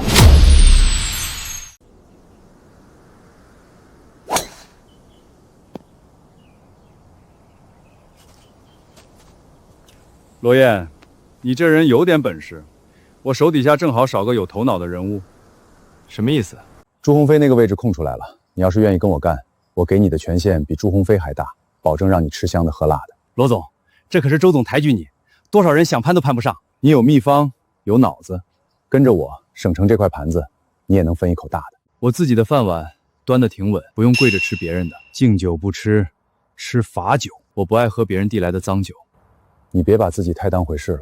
你扳倒的朱红林，就只是我手底下一条狗，听话就牵着，不听话就弃了。打败一个弃子，就真以为自己赢了？这些年，他替我干了不少脏活，现在被盯上了，我正好顺手丢掉。你收购的那个度假村，也是我不要的烂摊子，几千万砸进去，半死不活，卖没人要，留着天天亏。那地方狗路过都嫌荒。你倒好抢着接，罗燕，我还真得谢谢你替我把坑填了。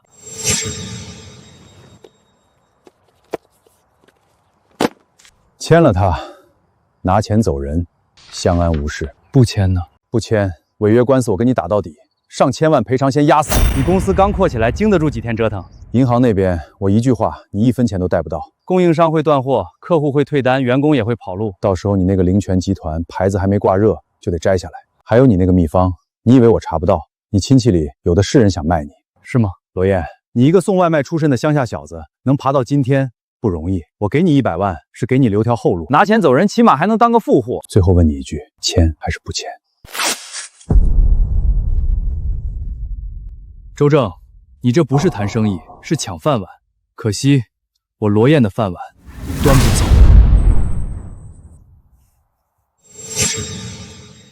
行，罗燕，你有种，那你就等着死吧！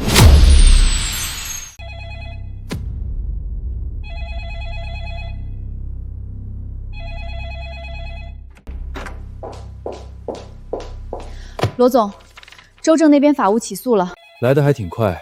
这个周正的能量确实不小，比朱鸿飞强上一档。现在我们不但要退预付记，还要赔天价违约金。他那边还放话说要把咱们公司往失信结剩人名单上送，这样下去我们迟早得完。罗总，运输线也出事了，咱们的车子在路上被扣了3次，不是说超载，就是说手续不全。物流园那边呢？更麻烦，到了物流权，那些工人宁愿坐着闲聊，也不肯接咱们的活。我打听出来了，周正放了话，谁要是敢碰灵泉的生意，就是跟他过不去。接下来的1周，灵泉食品加工厂遭到了周正全方位的报复。王总，咱们合作这么久了，货的品质您是知道的，能不能再给我们几天时间？林总，不是我不帮你，周正那边发话了，我家小公司扛不起，你们这单先退了吧。客户都怕遭到报复，一个个要求退掉订单，灵泉厂进入了生死存亡危机状态。罗总，不好意思，现在风险太高，这笔贷款我们暂时批不了。之前说好的500万，现在就不批了。现在这情况没办法，连银行之前答应的500万贷款也被拒绝了，还要求我们把之前分期的过桥资金立刻还清。我早说了，罗燕那钱来路不干净，这回周老板亲自收拾他，他还能蹦跶几天？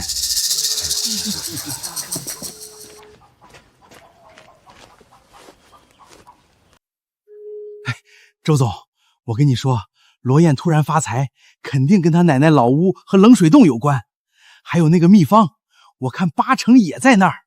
您放心，只要能把他弄倒，我这边还能帮您打听。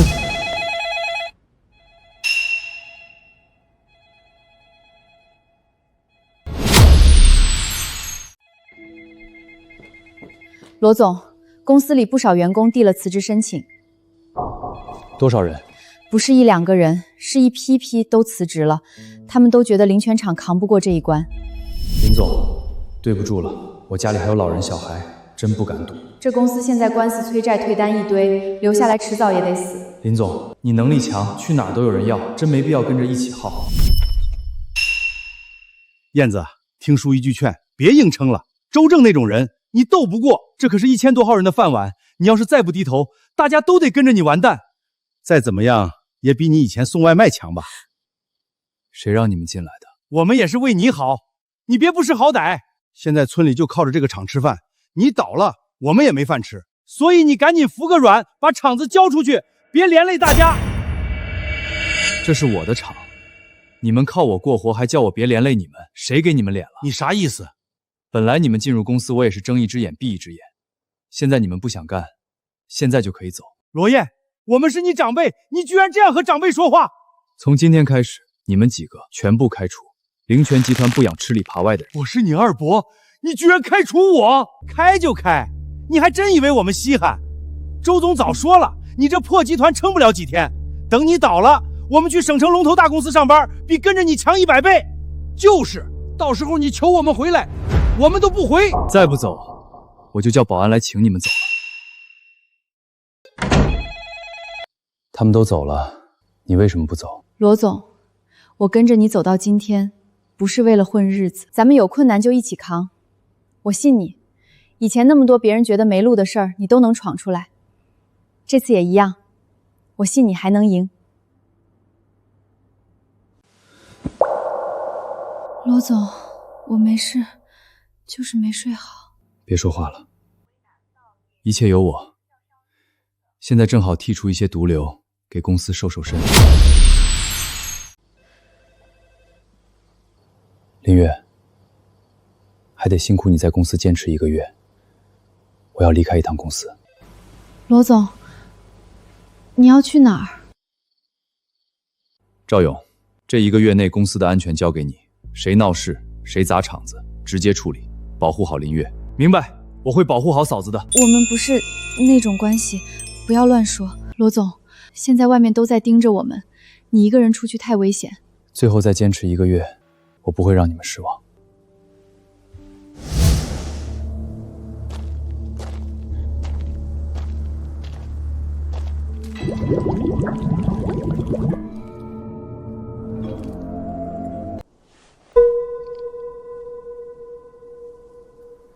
他们眼里的烂摊子，到了我手里，就得变成摇钱树。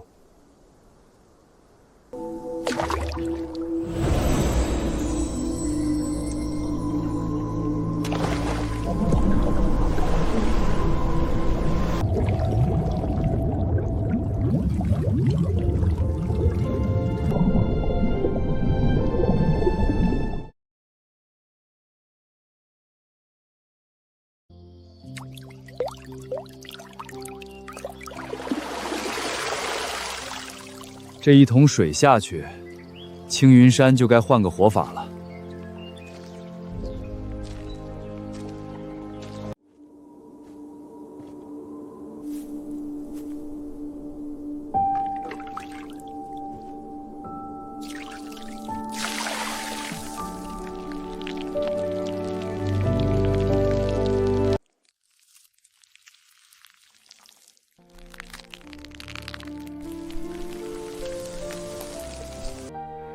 这哪是烂摊子，这是老天爷送到我手里的金饭碗。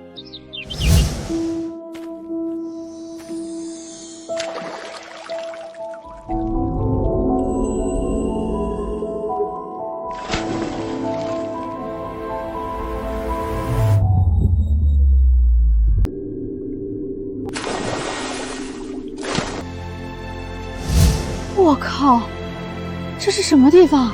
仙境吗？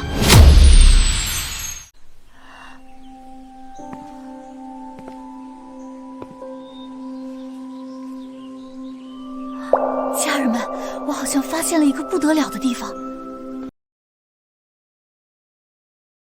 这里不是普通景区，这简直就是人间仙境。陶渊明写的世外桃源，原来真有。你们看，这是不是保护动物？这里怎么会有这么多鸟？我没看错吧？这些东西现在还能看到。您好，请问您是这里的工作人员吗？不是。那您是？这是我的景区。您的景区？这里都是您一个人弄出来的？地方脏了总得扫扫，你随便逛。别破坏东西就行了。您一个人打造出这样的仙境，实在是太不可思议了。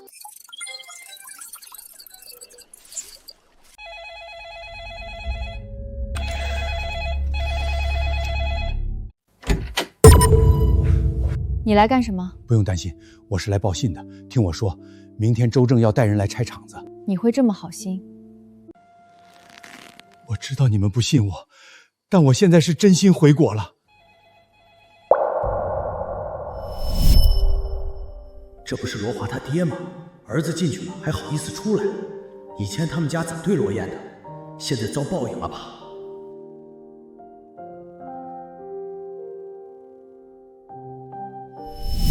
以前我也这么看罗燕，现在轮到自己身上才知道这滋味不好受。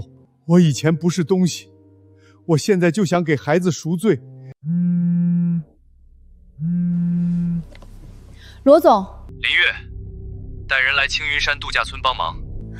罗总，厂里的人都跑完了，现在根本没人守。不，还没有。你怎么知道？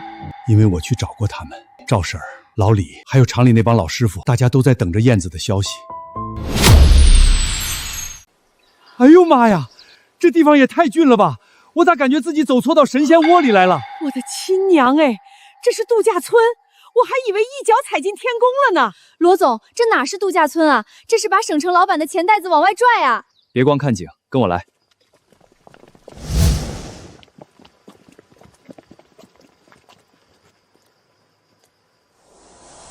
哎呦，这不是人参吗？咋跟萝卜似的往外冒啊？这么多老参啊！这哪是药田，这是钱地呀！这灵芝咋长得跟锅盖一样大呀？这山药都快长成精了！罗总，这些要是让省城那些老板看见，肯定得急疯了。罗总，这么多名贵药材，手续没问题吧？1个月前就办好了，该有的手续都有。这下谁也挑不出毛病了。联系省城那些老板，让他们过来看看。我马上打。王总，我们这边有一批很特殊的药膳食材，您要不要过来看看？林总，不是我不给面子，现在谁不知道周正盯着你们，我不方便过去。李总，您之前不是一直想找高端药膳食材吗？我们这边现在有现货。我听说你们跟周正闹得很僵，这个节骨眼儿我还是不掺和了。他们还是怕周正报复，不敢来。该来的总会来，急什么？这人参是真的，给我查一下这个灵泉仙境在哪儿。喂，王总。林总，你们那地方我刚刷到了，地址发我，我现在过去。李总，刚才是我话说早了，那批药材你给我留着，我马上到。还有位吗？给我留一个，别让别人先定了，我带人过去。位置发我，马上出发。罗总，电话打爆了，他们都要来了。怕周正的人不少，可怕错过好东西的人更多。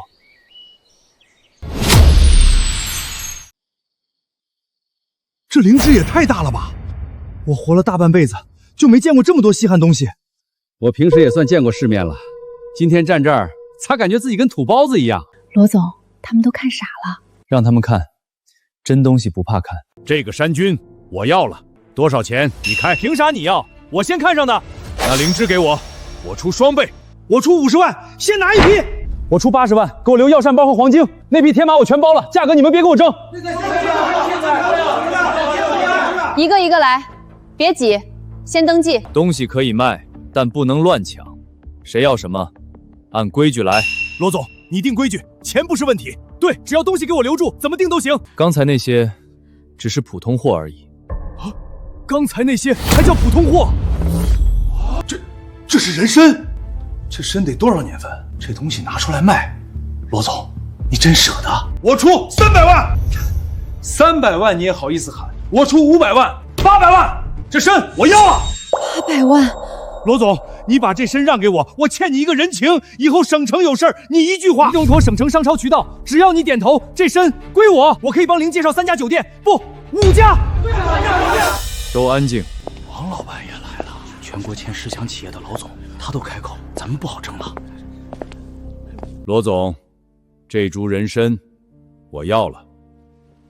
王老板，这东西大家都看上了，我出1000万。1000万不够，我还可以再加。罗总，我家里人重病卧床，医生说现在就缺这种顶级老神抵命。今天这个人情，我王某记一辈子，人参给你，多谢。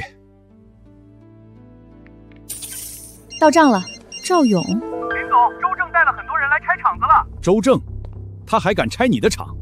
回场，兄弟，你放心，我帮你收拾他。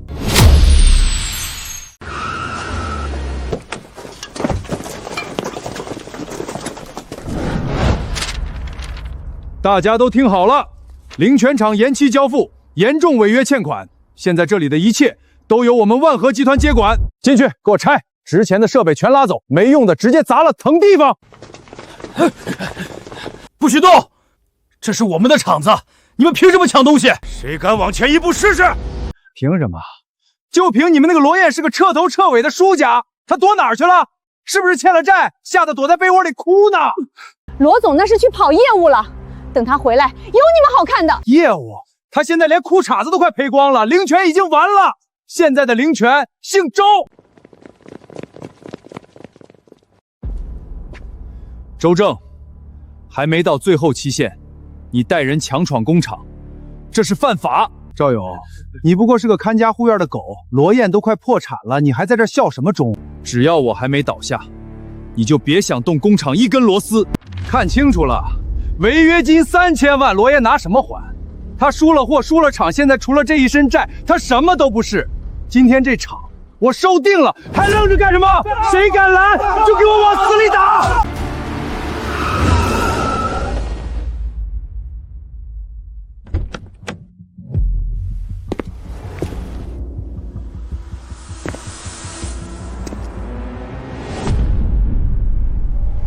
哟，罗总，终于舍得露面了，我还以为你跳江了呢。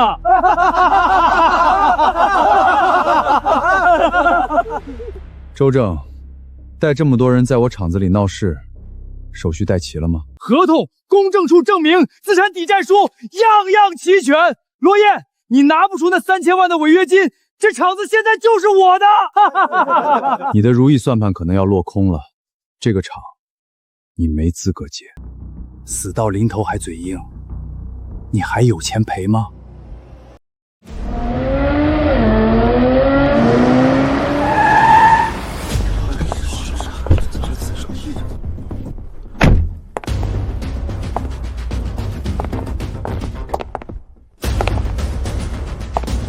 罗老弟，不好意思，路上有点堵，让你受委屈了。周正，你刚才说谁完了？王总，这是我们和灵泉的合同纠纷，您可能不太清楚。哼，我不需要清楚，我只需要你清楚，罗燕是我的好兄弟，你跟他过不去，就是跟我过不去。王总，没想到您也来了。既然罗燕跟您有交情，今天这个面子我给。罗总，算你运气好，厂子我今天先不动，违约金的事儿咱们后面慢慢算。这小子居然还有全国10强企业的王总成台，这些老东西个个人老成精，可不能让他们看出端倪。撤。慢着，罗总，我放过你是看在王总的面子上，你可别给脸不要脸啊！我不需要你放过。3000万违约金，加上之前欠你们公司的预付款，一共3800万。就在刚才，我已经全额汇入了你们公司的账户。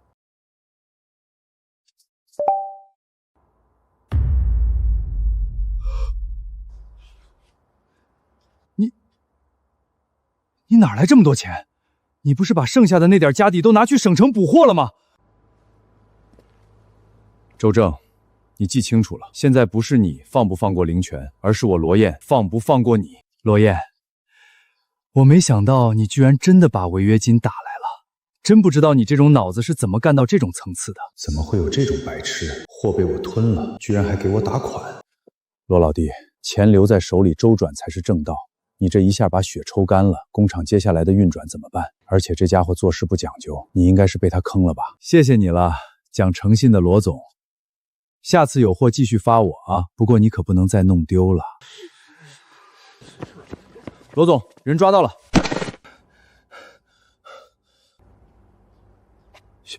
小李，罗总还真让你算准了，这小子想去火车站跑路，被哥几个堵住了。货在哪儿？就在周正城西的那个私人仓库里压着呢。罗燕，什么我的货？我不知道你在说什么。是不是你的货？等警察一查批次号就知道了。周正，这仅仅只是个开始，属于我的东西，我会让你一点一点吐出来。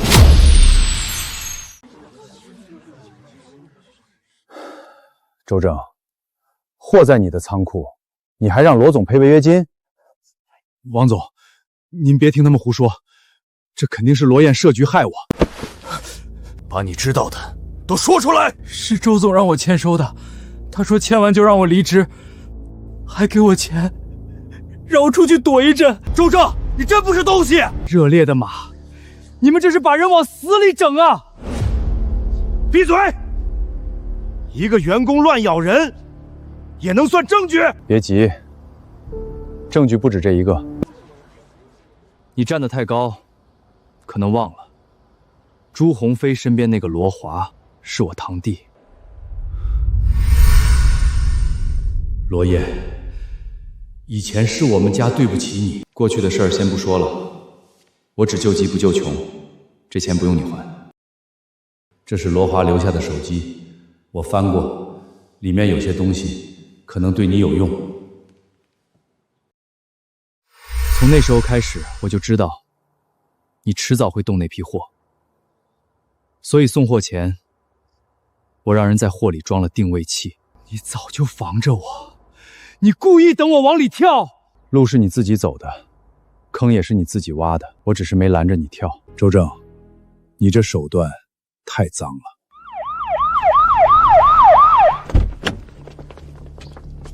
周正，你涉嫌合同诈骗、商业敲诈、恶意侵害企业经营等相关犯罪，现在依法对你进行传唤。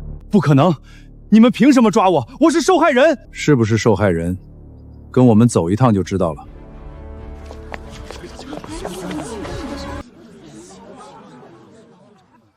我就是传几句话，我啥也没干啊！你涉嫌造谣污蔑、泄露商业信息、协助他人设局，跟我们回去调查。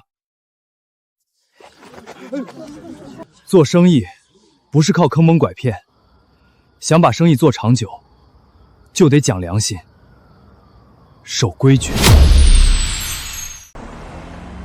罗总，今天这局我服了。王总严重了。不严重，你这种人放到国际上也能有一席之地。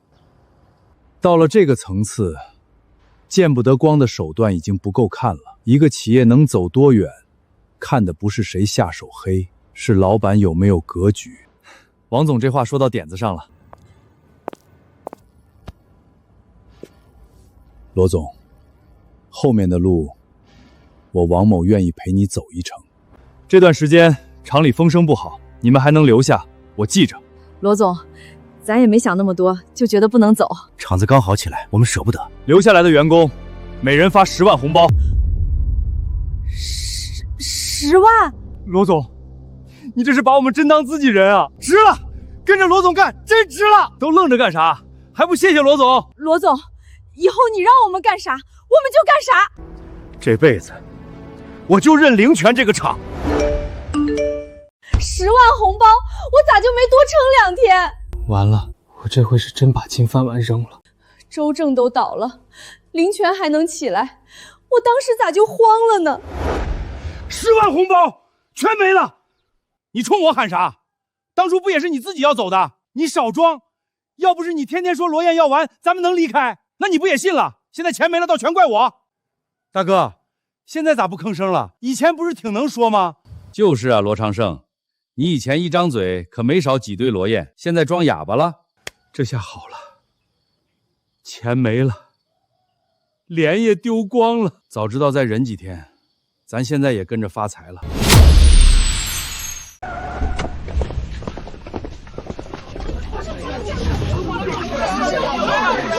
这套房子我要了，多少钱？每天1万，只租不卖。1万就1万，先给我定10天。我也定，给我来20天。药膳套餐给我安排上，价格好说，我要长期名额。先充500万，我充800万，优先给我拍房。罗总，这钱来的也太猛了，我手都快记不过来了。别光顾着高兴，钱收了，事儿就得给人办漂亮。林总，以前是我眼皮子浅，我想回来继续干。我那时候也是害怕，真不是不念厂里的好。罗总，回来求职的人不少，还有几个是当初跑得最快的。能干活的留下，心眼歪的挡外头。人可以回来，要害地方不能让他们碰。明白。兄弟，麻烦你通融，你们罗总是我大侄子。对，我们头期真有急事儿。哎，罗总说了，任何人没有预约不能进。那你帮我们说一声，就说他大伯来了。燕儿，哎呀，可算见着你了。燕啊，之前是我们糊涂，说错话，站错队了。对，都是一时糊涂。现在外头没人要我们，省城那边也没影了，家里日子是真难。你看，咱们毕竟是亲戚，能不能让我们回集团干点活，扫地搬货都行？你们以前不是说跟着周正去省城大公司比跟着我强100倍吗？那不是被猪油蒙了心吗？罗燕，我们真知道错了，你给个机会，我们肯定老实干。让人咬过一口，再伸手就得看清楚。公司可以给人机会，但不能一遍遍把刀递给背后捅人的人。罗燕，我们可是亲戚啊！有些人不能再放回公司。回去吧。10万红包到账了。这回真是熬出头了，还有新合同，工资又涨了，过年能给家里盖新房了。本来也该有咱一份的，谁知道罗燕还能翻身？还不是你天天说他完了，你少赖我，你不也跟着走了？周正倒了，凌泉集团也算在省城站稳了脚。从今天开始，凌泉集团总部就设在青云山度假山庄。厂子供货，山庄接客，省城做口子，全国跑市场。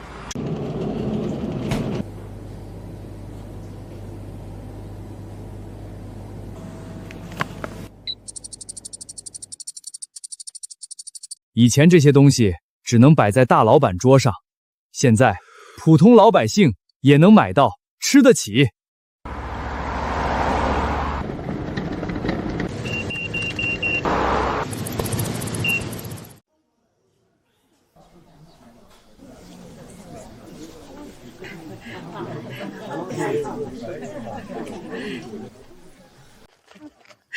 这红包沉得我手都发抖。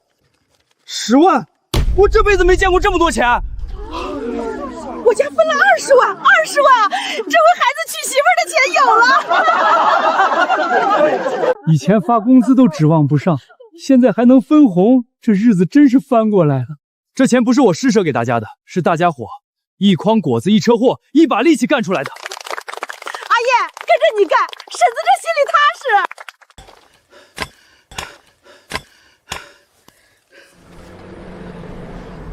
早知道当初就不该站错队。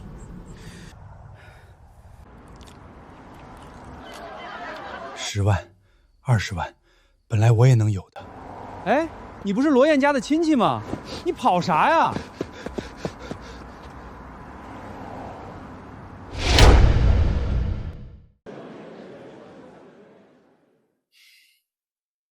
各位，这位就是凌泉集团的罗燕罗总。这个年轻人值得大家认识。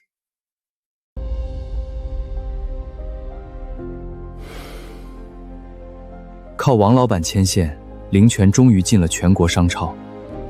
以前我们是把货送进县城，现在是一车一车往全国发。凌泉的货从大河村卖到全国各地，越来越多老百姓也能吃上咱们凌泉的东西。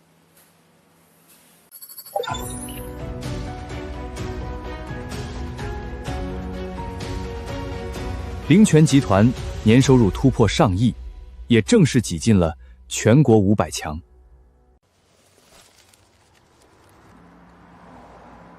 大伯，罗燕，你咋来了？我来看看你。我现在这样没啥好看的。我今天来是想跟你说一件事儿。啥事儿？进凌泉集团吧。你年纪大了，别再捡垃圾了。罗燕，我以前那么对你，你还愿意拉我一把？你拿出罗华手机的时候，就早已经一笔勾销了。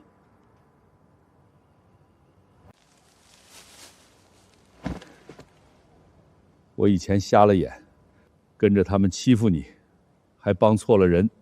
我现在想起来，恨不得抽自己2巴掌。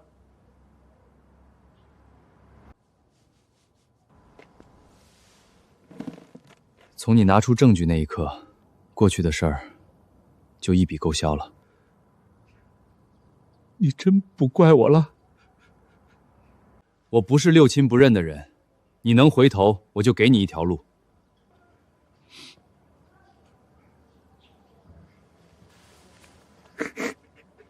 罗烨，大伯对不起你呀！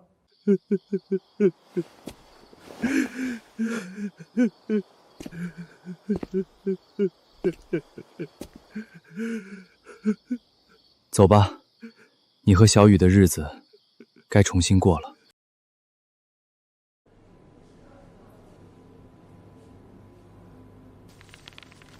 同志，求你们了，我家里人等着救命，能不能先卖我一只老参？急救药材要登记，还得走流程。这么好的药材还用这种原始方式卖，太可惜了。我不是白拿，我付钱，我真是救命用。医药资源应该进入专业体系，不是靠谁哭得急，谁就先拿。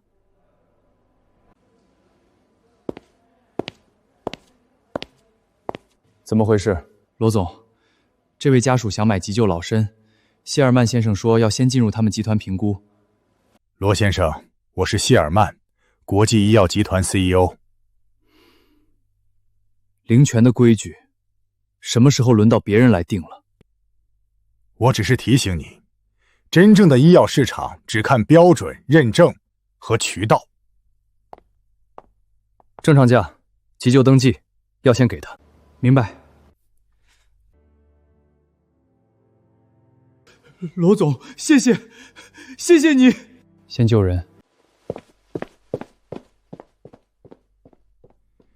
你有善心，但善心替不了体系。体系要是挡着救人，那就该让路。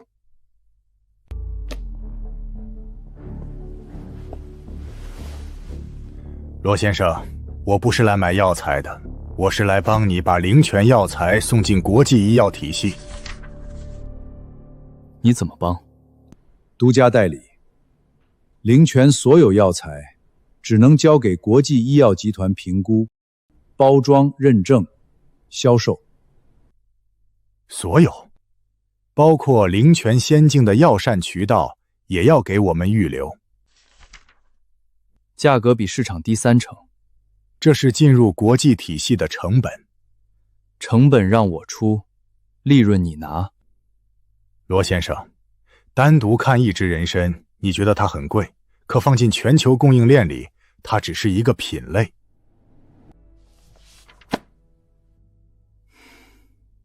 在我这里，药材先是救命的东西，然后才是生意。这句话很好听，但市场不会因为好听就改规则。没有我们的临床背书，没有海外渠道，没有合规团队，你的药材只能停在这里，被人当成猎奇的土特产。救命的东西，到你嘴里就成了土特产。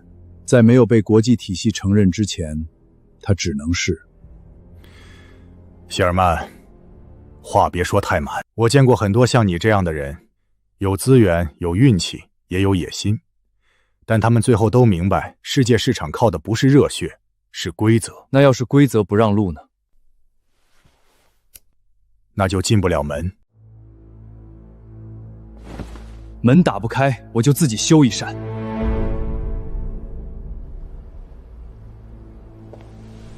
从今天开始，林德走自己的康养医疗路。同志，求你们了，我爸在医院等着救命，能不能卖我一只老参？钱我们凑，手续也带了，真是救命用。急救药材要核实，还得登记。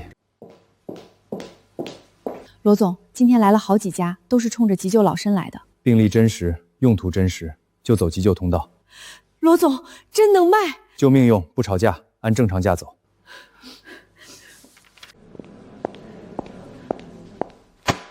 罗先生，我建议今天所有急救药材暂停发放。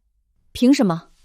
没有国际临床评估，没有统一监管，这些药材直接流向患者，风险很大。可我们等不起啊！医学不能靠着急决定，那我爸怎么办？交给专业机构才是对患者负责。你说的专业机构就是你们国际医药集团？我们可以封存评估，统一保管，统一分配。说白了，就是想抢药。罗先生，你坚持发放，出了问题，林泉担得起吗？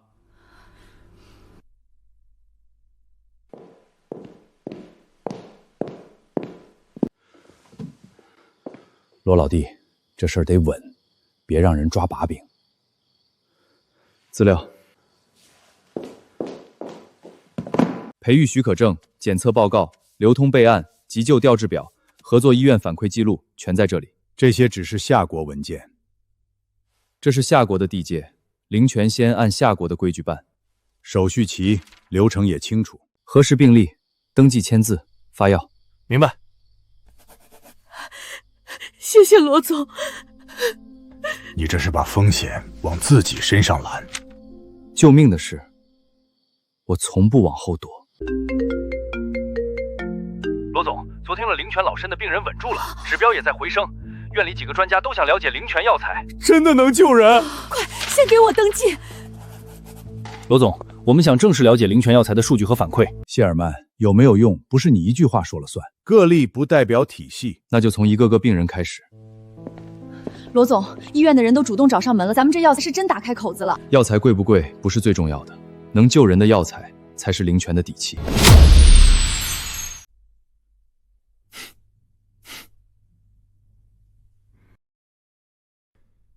罗先生，我再说一次，交出培育方法，灵泉才能进入国际医药体系。培育方法，这不是要合作，这是要挖根。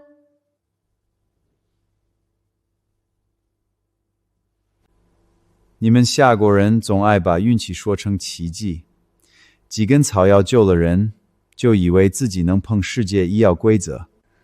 那是救命药材。在我们承认前，它只是东方植物样本。救了人的东西，到你嘴里就这么不值钱？情绪不能变成标准。签了，你有渠道；不签，你永远只能当一只老鼠，在自己的窝里斗。我不签。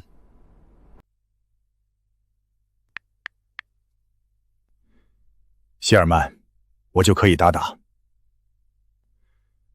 罗先生，从现在开始，国际医药联盟暂停接收灵泉所有样本。海外医院与合资医院都不会适用，检测机构不会受理，资本也不会碰灵泉药材。这就是规则。你可以有药材，但你没有资格把它送上桌。罗总，他们这是明着封杀。现在后悔还来得及。不用后悔。你真觉得自己抗得住？你封我的国际路，我走我的夏国路。哼！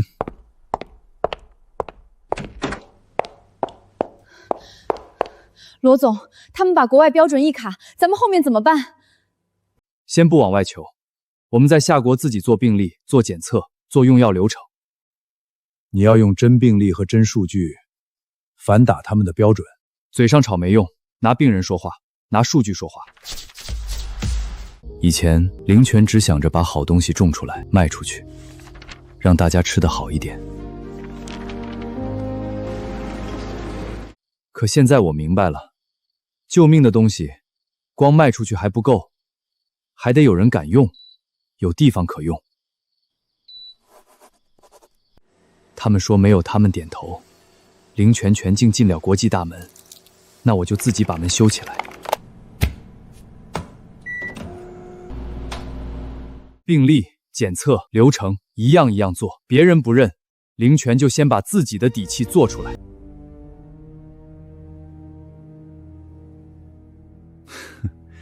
他还真敢自己干。发出去。明白。我要让他的集团挂牌第1天就背上风险标签。罗总，海外检测机构全都拒收样本了，合作医院也说先暂停沟通。谢尔曼动手了。国际订单也退了3批，对方说风险没解除前不敢碰林泉药材。这次不是订单的问题，对，他们卡的是标准。你药材再好，他们不认，就进不了国际大门。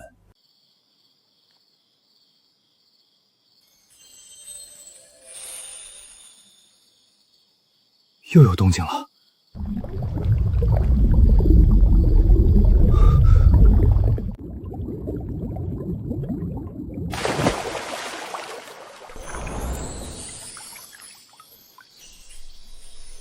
小鲤鱼玉佩要化形了。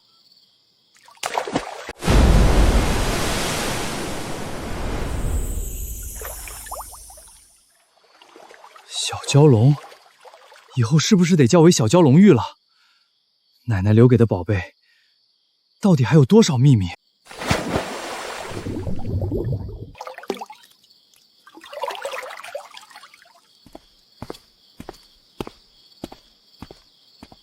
让我看看，这次有什么不一样。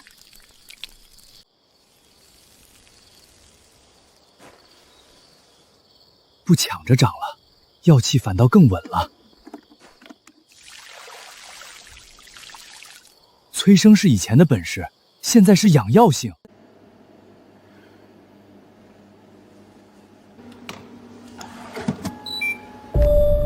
罗总，数据出来了，说。有效成分提高了，稳定性也更好了，杂质比上一批还低。最关键的是，不同样本之间的差距变小了，也就是说，这批药材更稳定，更适合做标准化检测。稳定性。对，如果后续数据都这样，咱们就能拿出一套自己的药材标准。谢尔曼卡标准，正好，我就用标准打回去。以前灵泉能让东西活，现在能让药材稳。谢尔曼，你封我的路，反倒逼我把路修宽了。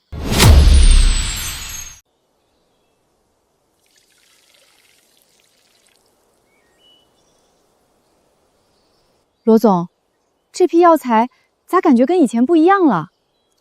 以前是长得快，现在是药性稳定。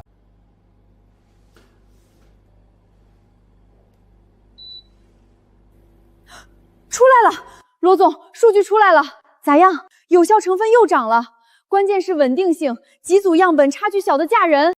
小的吓人是啥意思？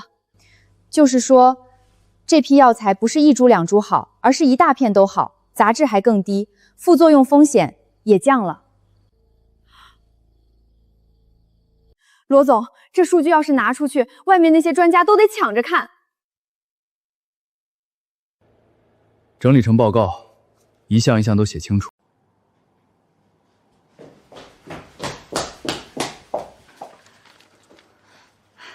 罗总，经过1个疗程，第1批患者反馈出来了。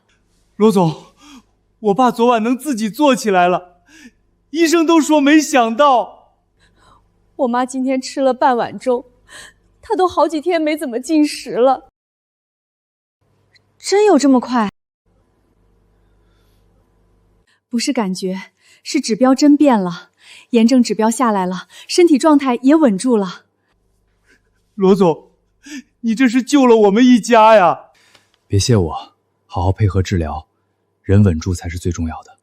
罗总，说句实话，我当医生这么多年，没见过这么快的恢复反馈。把每个病人的情况都记清楚，不能只看效果，过程也要留住。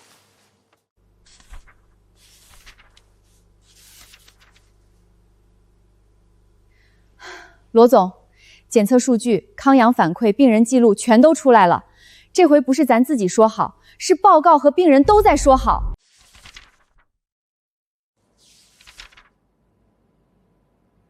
这数据太漂亮了。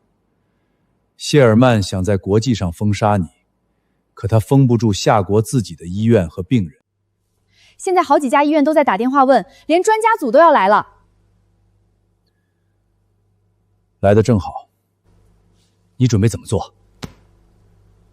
把资料整理成标准化报告。明白。谢尔曼不是说我们没有标准吗？那就让他们看看灵泉自己的标准长什么样。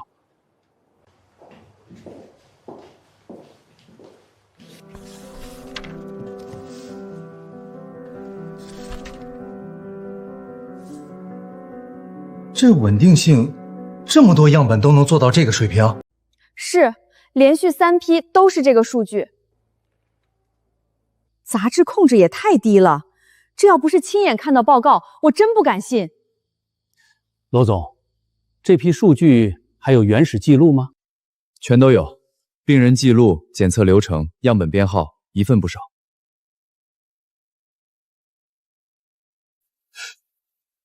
这不是普通药材项目，这是能进重点研究的东西。我们建议立刻把灵泉药材纳入夏国重点研究项目。谢尔曼，第一步，我们走出来了。他们不是想自己做标准吗？那就让所有人都不敢碰。继续发。我要让灵泉这2个字在海外先变成风险，没有人会选择他们。罗总，他们又发风险提醒了。现在海外机构一听灵泉2个字，先问我们是不是有问题。这招毒，药材还没出去，名声先被他按住了。躲没用，咱们得主动出击。那怎么办？开发布会，我们把所有数据全摆出来，不玩虚的。罗总，国际医药联盟连续提醒灵泉药材存在风险，你怎么回应？他们说有风险，可以，那我们就把东西摊开说。这一批药从哪块药田出来，谁检测的，用到哪个病人身上，后面恢复怎么样，我们全都有记录。也就是说，每一支药材都能查到源头？能。每一支药从地里到病人手上，咱们都记得清清楚楚。灵泉不怕查，怕查的东西才叫风险。这套追溯做得很细啊，比很多老牌药企都扎实。我们已经看过灵泉的检测数据和患者反馈，灵泉药材已经被建议纳入夏国重点研究项目。重点研究项目，这是不是说明灵泉药材已经得到夏国医疗专家组认可？至少从目前数据看，它值得重点研究，也值得继续观察。我代表全国商会表个态，灵泉不是野路子企业，它有产品、有数据，也有担当。商会这边会推动更多正规医院、企业和灵泉对接。罗总，局面扳回来了。还没完。罗总，你对海外风险提示怎么看？灵泉药材到底有没有用，不是几张海外文件说了算，我们只用事实说话。夏国专家组下场了，商会也站出来了，他们只是把局面稳住了，不代表能走出去。罗总，有海外患者家属发邮件，还有2家海外机构想直接跟我们对接。绕过谢尔曼来的？对，他们说不通过国际医药集团，想跟灵泉单独谈样本合作。谢尔曼，你想把门堵死，可别人会自己找路。罗先生，我可以撤掉风险提醒。你会这么好心？只要你愿意给我培育方式，灵泉继续供货，我们负责全球销售，我保证给你们一座金山。这里是100亿买断费，你拿钱还能体面退出医药核心。罗先生，100亿已经够多了，别让自己的野心害了你。钱确实不少，可我不卖。你真以为自己赢了我们？罗先生，我可以给你钱，也可以让你什么都没有。你还想干什么？海外医院会害怕，合作机构会退缩，给灵泉说话的人也会遇到麻烦。谢尔曼，你这是威胁。这是提醒，你们夏国人有时候很天真，以为靠几份数据就能跟资本讲道理。数据讲不讲道理，等会儿你就知道了。你发风险提醒的内部邮件，亨利联系检测机构拒收样本的记录，还有你们压海外医院不准接触灵泉的录音，全在这里。别碰！还有你们低价垄断灵泉药材的合同，要求交出培育方式的条款，也都备份了。这些文件不合法。你们做的时候，咋没想过合法？罗燕，你敢公开这些，后果你承担不起。不用公开，已经同步给国际医药联盟和你们董事会了。调查我！现在！不可能！谢尔曼，你的行为已经严重损害集团声誉，董事会决定立刻罢免你 CEO 职务。谢尔曼先生，这事儿不是我一个人做的。闭嘴！亨利先生，请跟我们走一趟。罗燕，这事儿没完。从你拿病人的命做买卖那一刻，你就已经输了。灵泉医药不接受垄断，以后我们只跟真正救人的机构合作。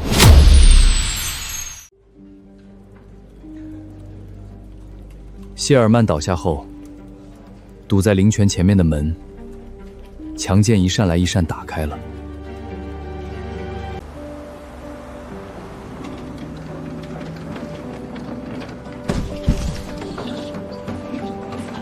灵泉药材第一次正式迈向海外。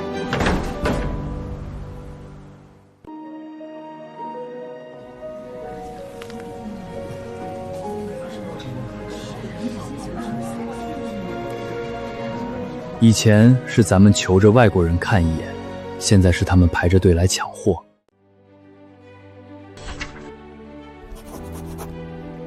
药材、药涮、康养服务3条线一起出海，灵泉终于走到了世界桌面上。又涨了，这都涨疯了吧？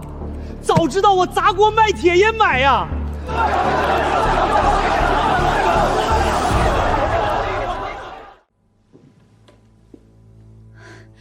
罗总，股价又涨停了，市值又冲上去了。别光看股价，订单和交付更重要。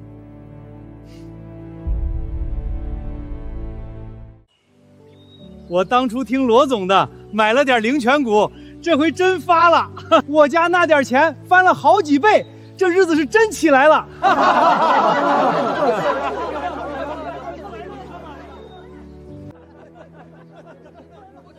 当初我要是信罗燕一会，也不至于混成这样。那时候让你买，你还说罗燕瞎折腾呢。我嘴贱，我活该。灵泉康养医药集团正式进入海外市场，药材膳和康养服务同步出海，多家海外医院与灵泉达成合作，灵泉集团市值持续攀升。业内认为，灵泉集团正在成为全球康养医药的新巨头。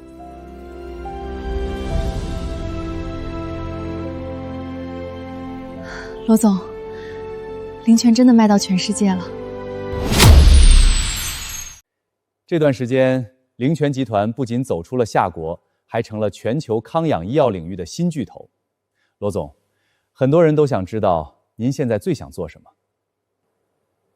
不是在赚多少钱，是把钱用到该用的地方。您这话具体指的是？我准备拿出一笔钱，在全国建200所希望小学，再成立一个灵泉医疗基金，专门帮那些看不起病、拖不起的家庭。200所小学，还有医疗基金？对，学校我来建，基金我来出，孩子别再因为穷耽误读书，病人也别因为没钱就干熬着。您这不是一笔小数目啊，钱赚来就是让人用的，总不能光看账上好看。罗总这人是真行，挣了大钱还想着咱们这些穷人。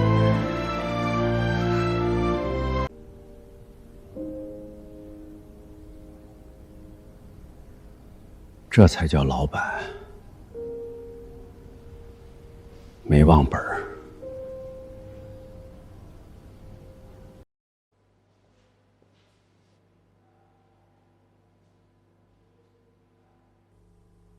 这要是真的，那得救多少人啊！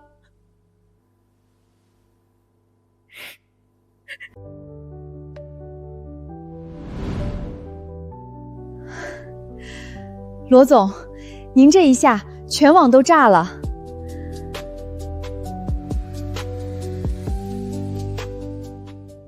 罗总，很多企业家成功后想的是扩张、上市做更大，您怎么会先想到小学和医疗基金？因为我知道，没钱读书是啥滋味，没钱看病是啥滋味。近日，灵泉集团罗燕宣布，将在全国捐建200所希望小学，并成立灵泉医疗基金，帮助重病家庭。从企业家到慈善家，罗燕再次引发全网热议。能帮一个是一个，能多帮一点就多帮一点。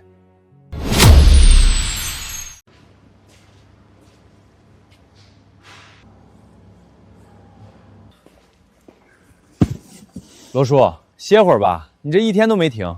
不歇了，罗燕给我这口饭吃，我得把活干明白。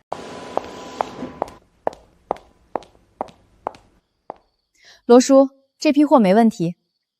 林总，我笨，学得慢，你们别嫌我。踏实就行，没人嫌你。罗华呀，爸现在在灵泉集团上班，日子比以前强多了。罗燕没记咱家的仇，还给了爸一条活路。你在里面好好改，别再想着怨谁。咱们以前做错了，罗燕还能拉咱一把，这份情得记一辈子。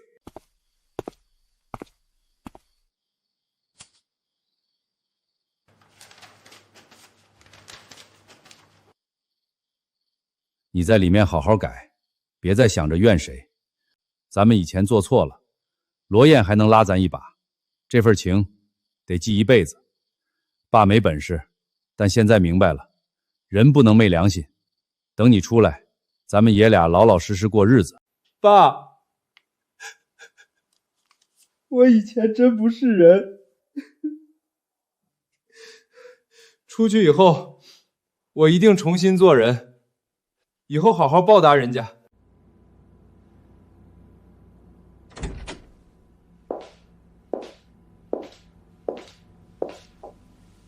罗总，您今天又没吃晚饭。忙完这几份再说。这些我来整理吧，您歇会儿。你也忙了一天。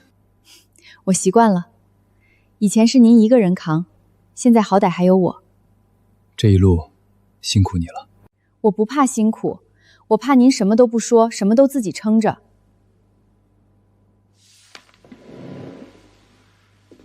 以后不会了。罗燕，我能不能不叫你罗总了？可以。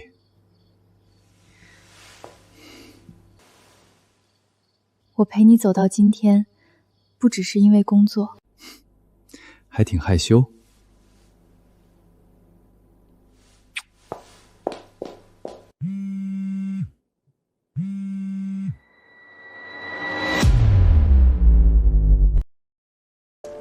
灵泉康养医药集团创始人罗宣布成立医疗基金，并将在全国捐建200所希望小学。说出来你们可能不信，屏幕上这个大富豪是我侄子。你侄子？大叔，你这牛吹得有点大吧？他要真是你侄子，你还用在这收废品？是啊，要是以前，我也不信自己能混成这样。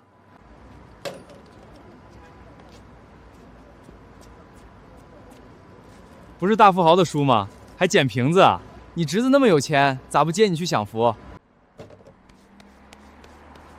我以前好吃懒做，张嘴就占便宜，谁听了都烦。人心是我自己伤透的，怪不了别人。大叔，喝口热的吧，看你跑一天了。不用，我给钱。不要钱，顺手的事儿。谢谢。那人真是你侄子啊？是我侄子，以前我看不起他，嫌他穷，笑他送外卖没出息。现在想想，没出息的是我。大叔，还吹你侄子呢？不吹了，人家有今天，是人家一脚一脚走出来的。我以前懒够了，也坏够了，往后这口饭，我靠自己挣。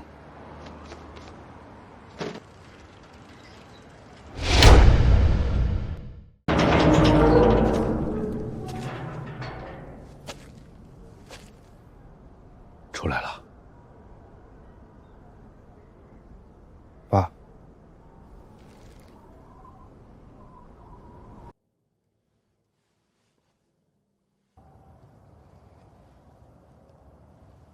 爸，我对不起你。对不起我的话，往后用日子还。我知道。想重新做人，先去见罗燕。他还愿意见我吗？你不去，咋知道？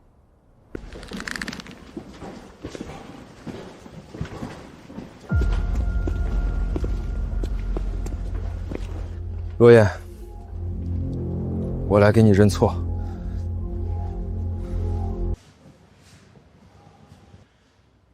以前我害你、欺负你，还跟朱鸿飞他们混在一起。我坐牢的时候才想明白，我真不是东西。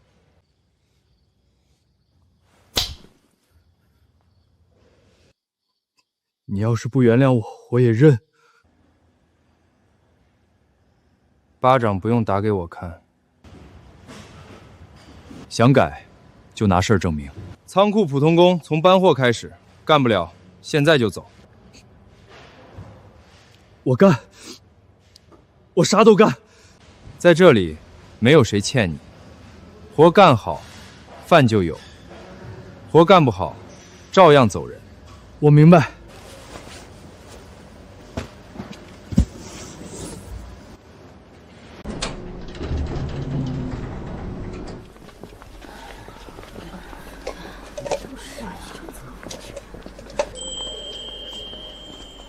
灵泉康养医药集团正式成为全球康养医药新巨头。创始人罗燕宣布，将捐建200所希望小学，并成立灵泉医疗基金。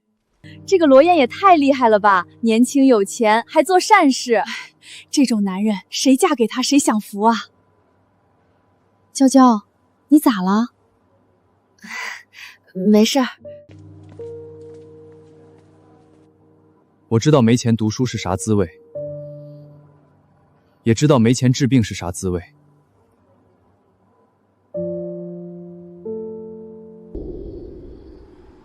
罗燕，你一个送外卖的，拿什么给我未来？我会努力的。努力有什么用？穷就是穷。别再找我了，我不想跟你一起过苦日子。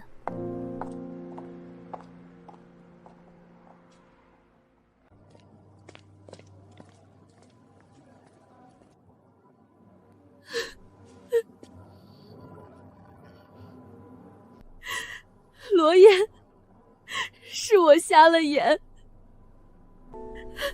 我当初嫌他穷，嫌他没本事，可我亲手推开的，不是穷日子，是这辈子最好的命。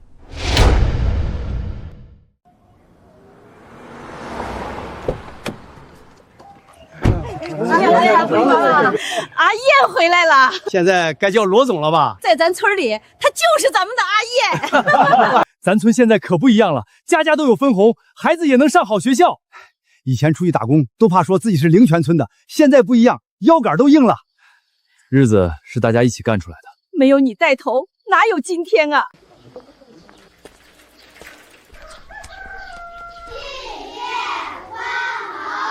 以前的灵泉村，路不好走，地不值钱，人也没啥盼头。现在不一样了。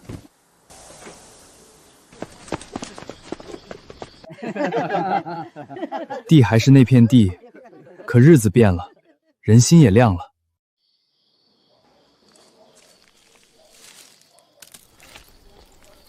奶奶以前总说，人别嫌地薄，只要肯下力气，薄地也能长出好日子。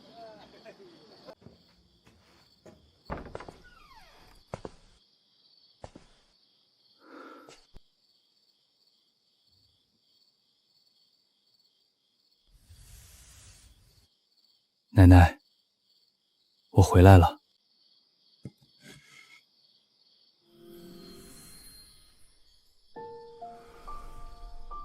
原来你们本来就是一体的。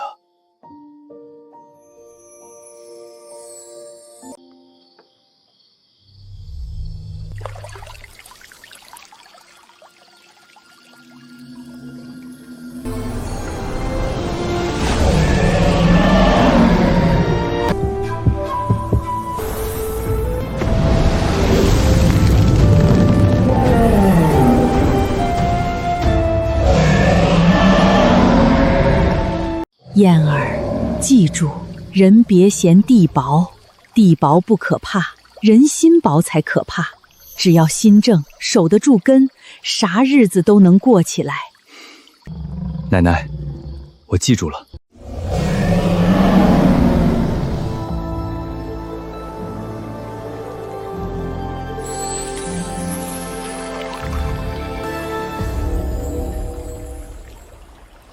原来灵泉给我的，从来不只是发财的路，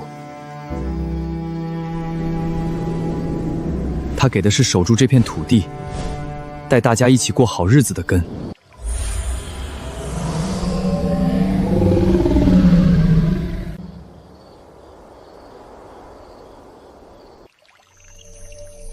灵泉真正的传承，才刚刚开始。